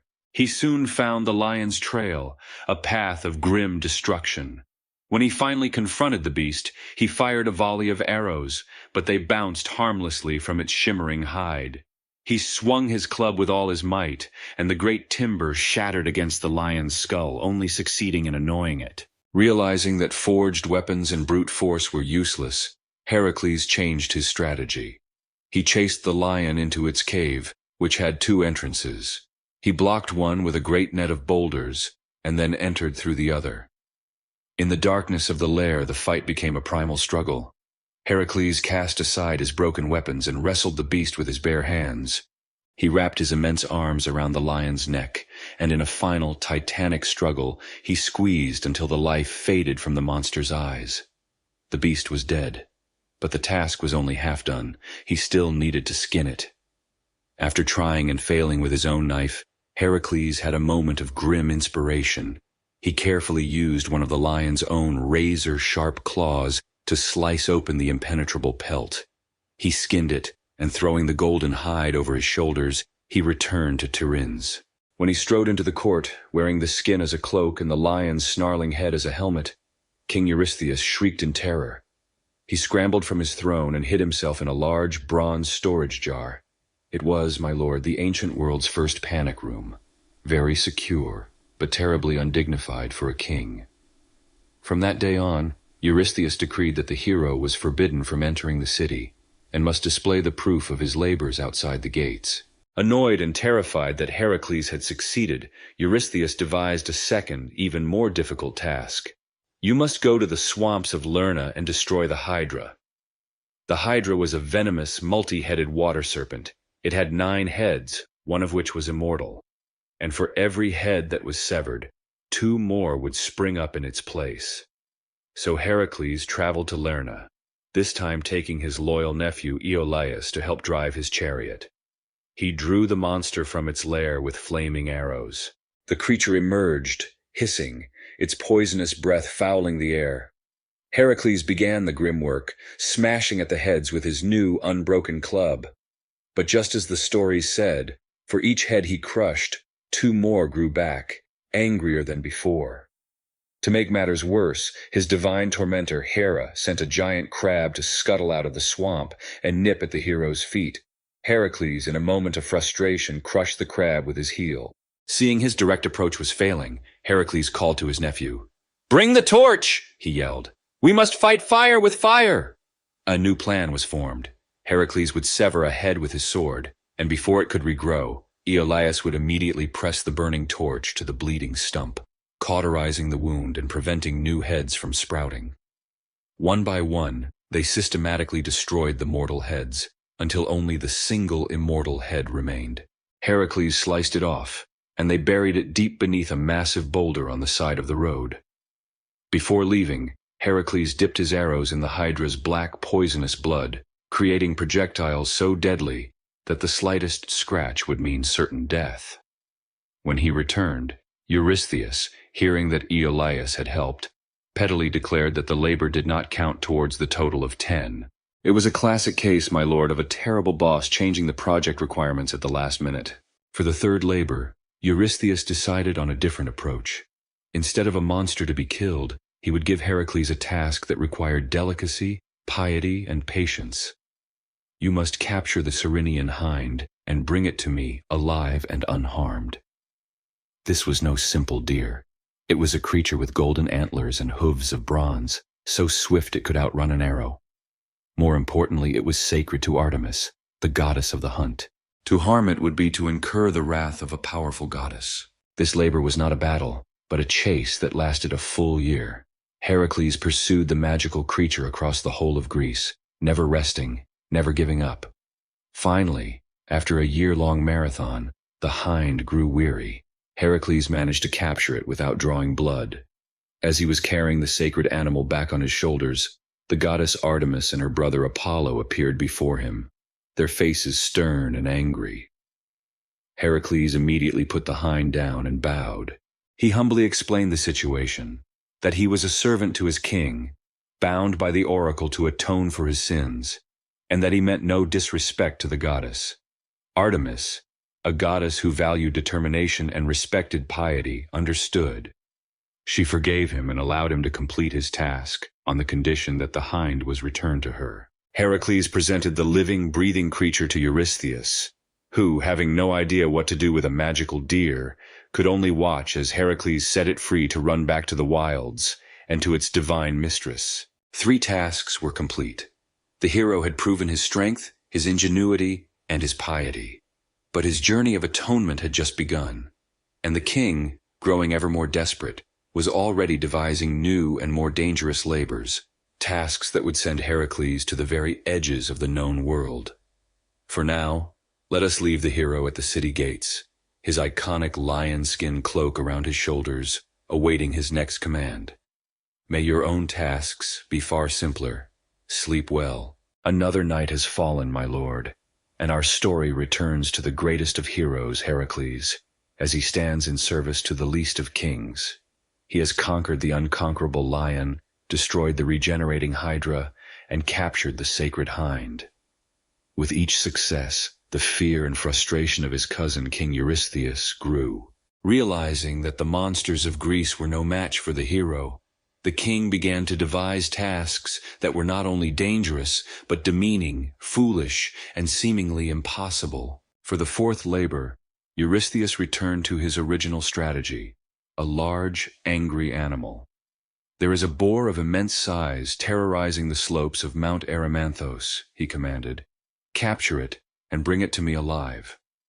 On his way to the mountain, Heracles decided to visit a friend, a wise centaur named Pholus. Pholus welcomed the hero and offered him roasted meat, but was hesitant to open their communal jar of wine, a vintage so potent its scent alone could drive the wilder centaurs into a frenzy. Heracles, ever a man of great appetites, persuaded him. The moment the jar was opened, the rich aroma drifted from the cave, and soon a host of brutish, drunken centaurs descended, demanding a share. A fight broke out.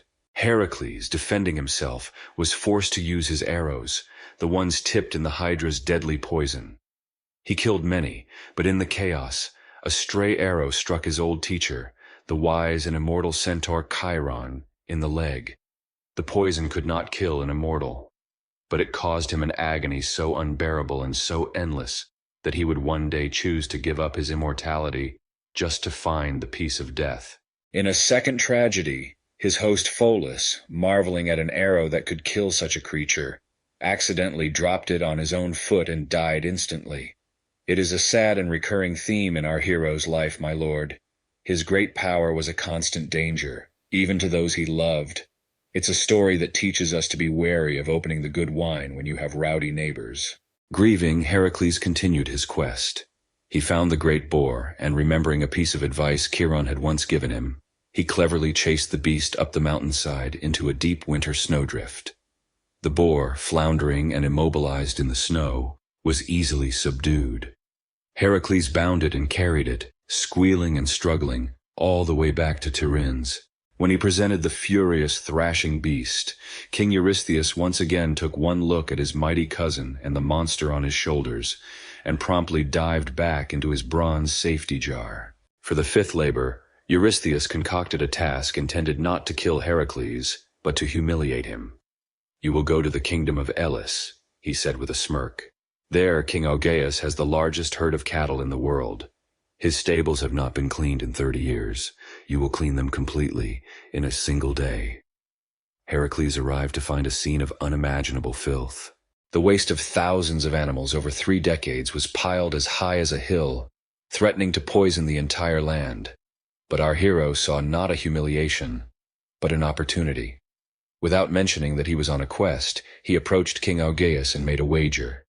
"I will clean your stables by sunset," he offered, "if you will give me 1/10 of your herd as payment." Augeas, certain it was impossible, laughed and agreed. Heracles did not pick up a shovel. He used his mind. He went to the 2 rivers that flowed nearby, the Alpheus and the Peneus. With his immense strength, he dug channels and rerouted their courses, diverting the full force of both rivers. Then, he tore great holes in the stable walls. A roaring torrent of water surged through the entire complex, and in a matter of hours, 30 years of filth were washed clean into the sea. By sunset, the stables were immaculate. King Augeas, however, having learned that Heracles was acting on Eurystheus's orders, refused to pay. For this, Heracles would one day return and claim his wages by force, and Eurystheus, in his own petty way, refused to count the labor, claiming the hero had done it for profit. King Augeas learned a valuable lesson that day. Never make a bet with a demigod who has a background in civil engineering. For his sixth labor, Heracles was sent to deal with the Stymphalian birds. A vast flock of these creatures had taken over the woods around Lake Stymphalia. They were not ordinary birds. They were man-eaters with beaks of bronze, and they could fire their sharp, metallic feathers like arrows at any who drew near. The swampy forest they inhabited was too dense and treacherous to enter, so Heracles climbed a nearby peak and sought divine aid. The goddess Athena appeared and gave him a great bronze rattle, crafted by the smith god Hephaestus. Heracles stood on the mountainside and shook the rattle.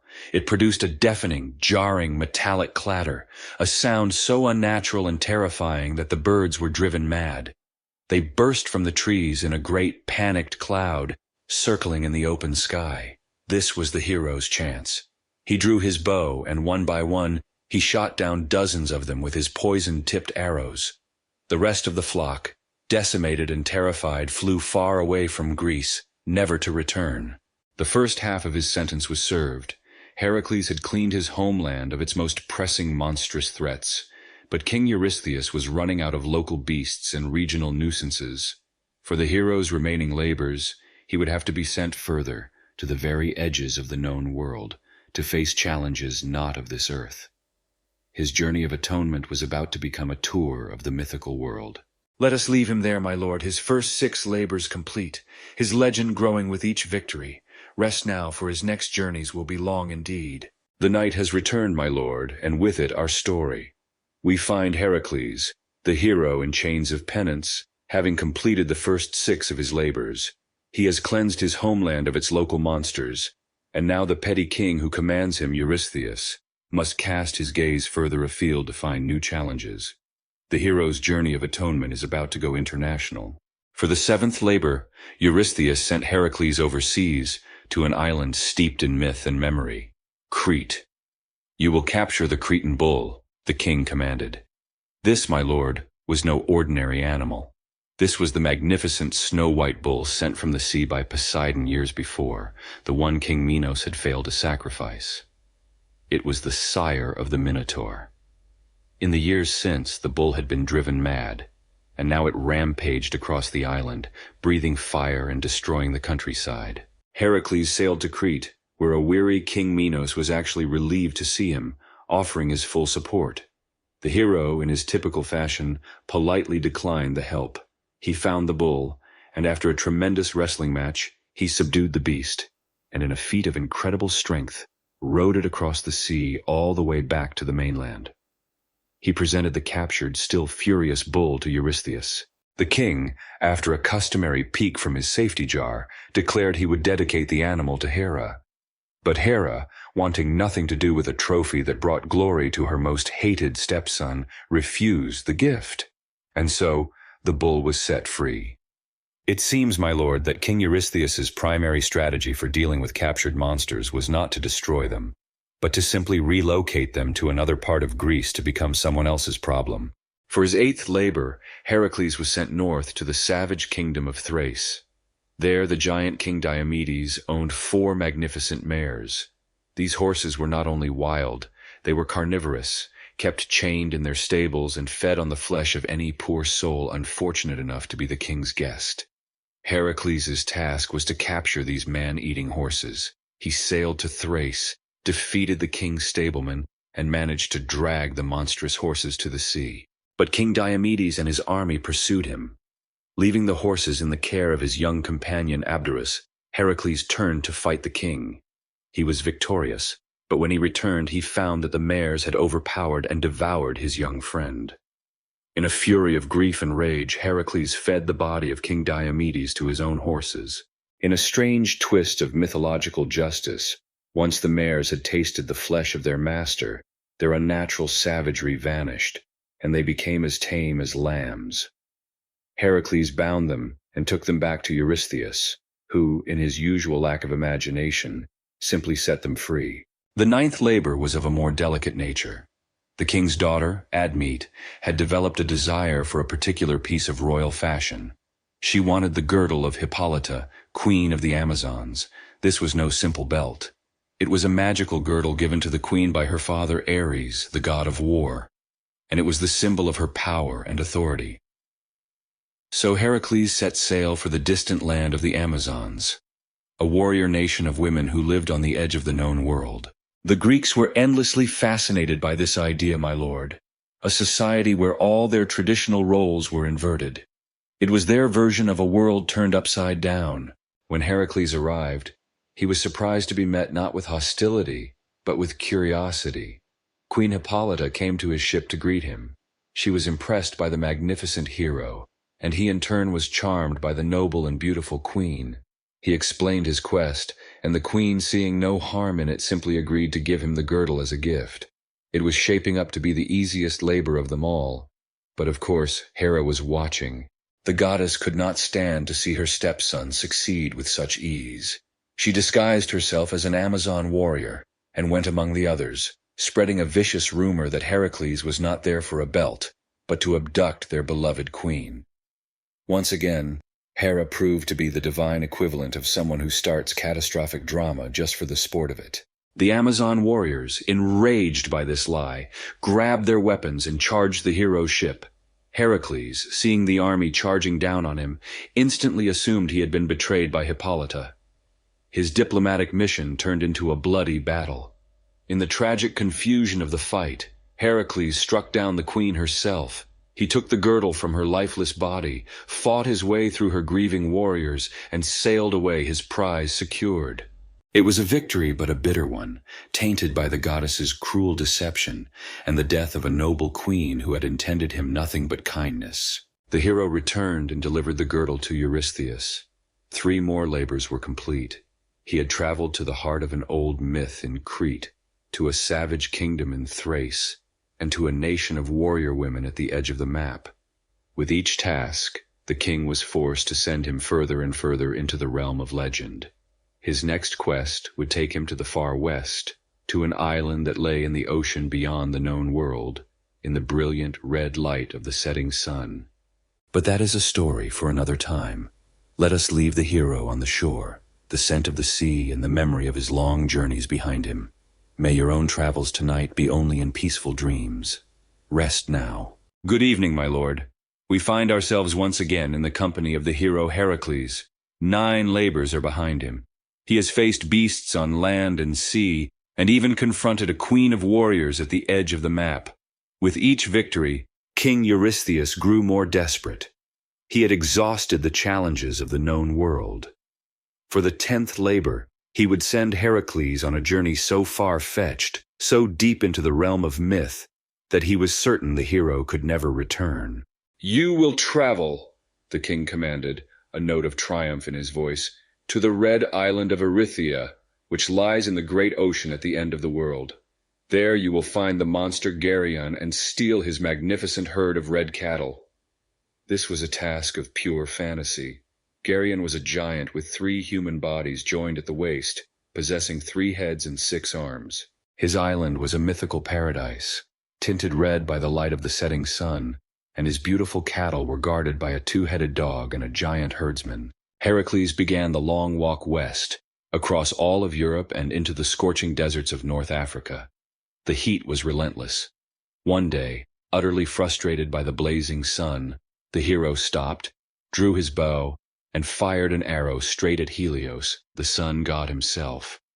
It was, by all accounts, my lord, a terrible way to ask for directions, but it certainly got the god's attention. Helios, rather than being offended, was so impressed by the hero's sheer audacity that he decided to help him. He lent Heracles his personal transport, a giant golden cup, or in some tellings, his own sun chariot, which he used to sail back across the ocean from west to east each night. In this magical vessel, Heracles sailed to the westernmost edge of the Mediterranean Sea. Before he left the known world, he decided to create a monument to mark the sheer scale of his journey. He found a great mountain that once connected the continents of Europe and Africa, and with his colossal strength, he split it in 2. The 2 great peaks that remained, one on each continent, would forever be known as the Pillars of Heracles. For the ancient Greeks, these pillars at the Strait of Gibraltar were the very edge of the map. the ne plus ultra, the point beyond which nothing lay but the endless, mysterious ocean. For Heracles, it was just the beginning of his voyage. He sailed across the outer ocean in the Golden Cup and arrived on the red-hued island of Erythea. He soon found the herd, grazing peacefully, but they were not unguarded. The first to confront him was the fearsome two-headed dog, Orthrus. Heracles dispatched the beast with a single mighty blow of his olive-wood club. Next came the giant herdsman, Eurytion, who met the same fate. Finally, the master of the island, Geryon himself, heard the commotion. The great three-bodied giant came striding toward him, wielding 3 shields and 3 spears in his 6 hands. It was a terrifying sight, but the battle was surprisingly brief. Heracles drew his bow, took aim with one of his arrows dipped in the Hydra's poison, and let it fly. The arrow struck Geryon with such force that it passed clean through all 3 of his bodies, killing him instantly. The monster was dead. The cattle were his.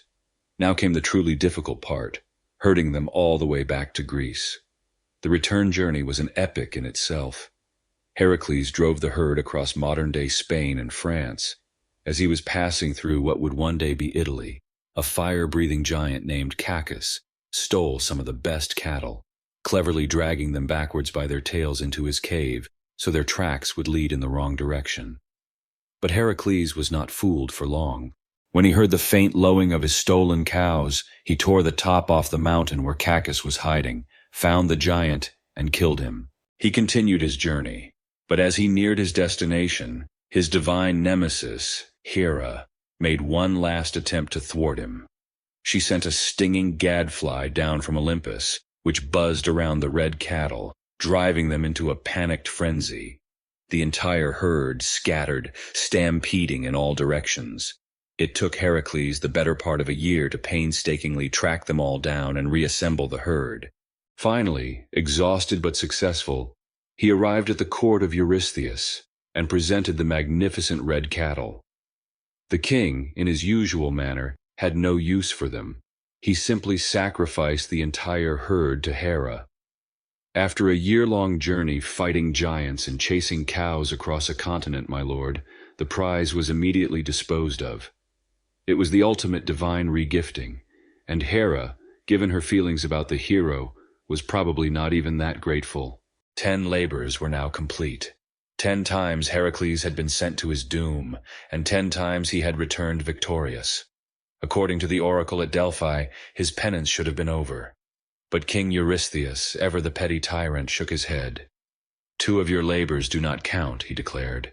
The Hydra, because your nephew helped you, and the Augean stables, because you did it for pay. The hero's heart must have sunk. His sentence was not over. He still had 2 labors left to perform, and these last 2 would be the most difficult of all. Eurystheus had run out of monsters on earth. For the final tasks, he would send Heracles to steal from the gods themselves, and then to the one place from which no mortal had ever returned, the underworld. The hero's journey was about to take him beyond the veil of life and death, but that, my lord, is a story for another night. And so we come to it, my lord, the final night of our long journey. The hero Heracles has completed 10 labors, but the petty king he serves has moved the goalposts. 2 more tasks remain, each more impossible than the last. Eurystheus, now out of mortal challenges, would send his cousin to the very realms of the gods, and then to the kingdom of the dead itself. For the 11th labor, the king demanded, "You will go to the garden of the Hesperides at the western edge of the world, and you will bring me the golden apples." These, my lord, were no ordinary fruit.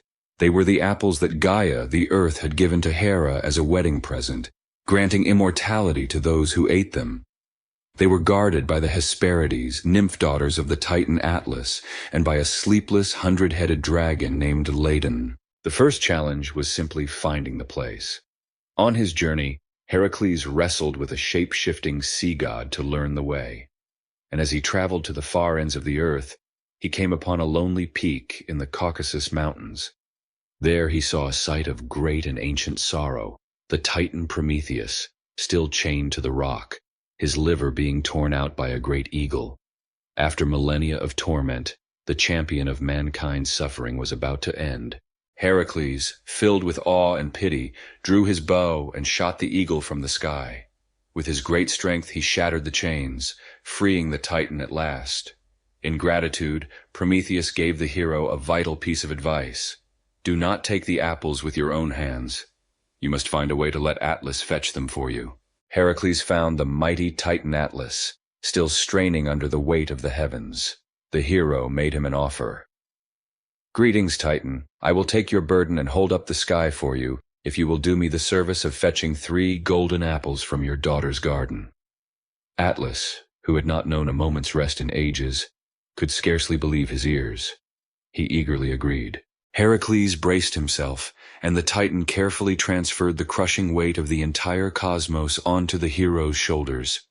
Atlas, stretching his stiff limbs, went into the garden and soon returned with 3 gleaming apples. But he had tasted freedom and was not eager to give it up. I will deliver these apples to Eurystheus myself, the Titan said with a grin. You can just keep holding that for me. Heracles, his body trembling under the immense load, realized he'd been tricked, but his mind was as quick as his body was strong. An excellent idea, he grunted. But could you just take it back for one moment? The weight is awkward. I need to adjust my lion skin cloak to make a better pad for my shoulders. The simple-minded Atlas fell for the ruse. He set the apples down and heaved the sky back onto his own shoulders. Heracles quickly picked up the apples, thanked the Titan for his help, and walked away. It was a timeless trick, my lord, proving that you should always be wary when someone asks you to just hold this for a second. The apples were eventually returned to the goddesses, as they were not meant for the world of men. For the 12th and final labor, Eurystheus saved the most terrifying for last.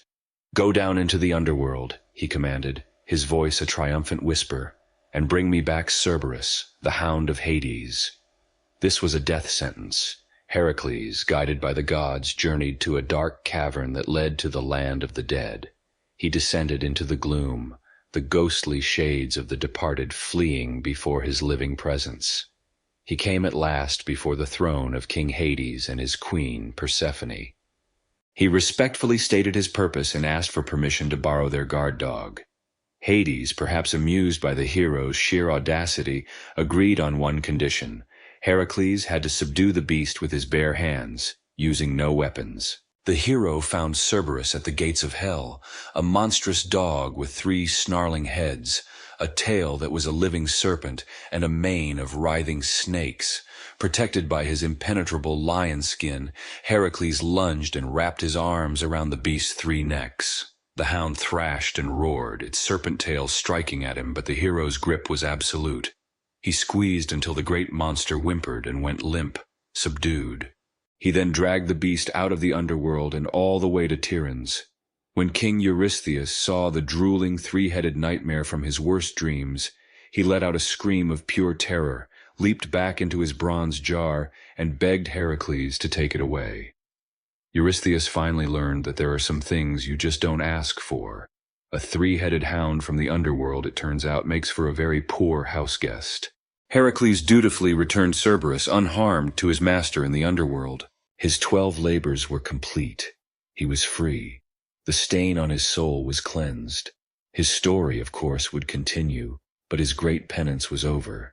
He had conquered death itself, and in doing so, had secured his own place among the immortals. And so, my lord, our 25 nights of stories come to a close. We began with a world born from a formless, yawning chaos. We saw the rise of the Titans, and the war that cast them down. We witnessed the birth of the Olympians, a family of majestic, flawed, and deeply human gods. We saw humanity receive the gift of fire and the curse of sorrow. We walked the twisting halls of the labyrinth, soared too close to the sun, and hunted a Gorgon at the edge of the world. And we have ended with the greatest of heroes, a man whose suffering was as immense as his strength, as he finally found his redemption. This has been the story of a people, written in the stars, the soil, and the sea. It is a story of how they saw their world, a place of breathtaking beauty and terrible danger, a world governed not by cold logic but by passion, fate, and the ever-present, ever-watchful eyes of the gods. The dawn is near, my lord. Our time is at an end. I thank you for your patience. May the stories we have shared bring you wisdom in the light and peaceful dreams in the darkness. Sleep well,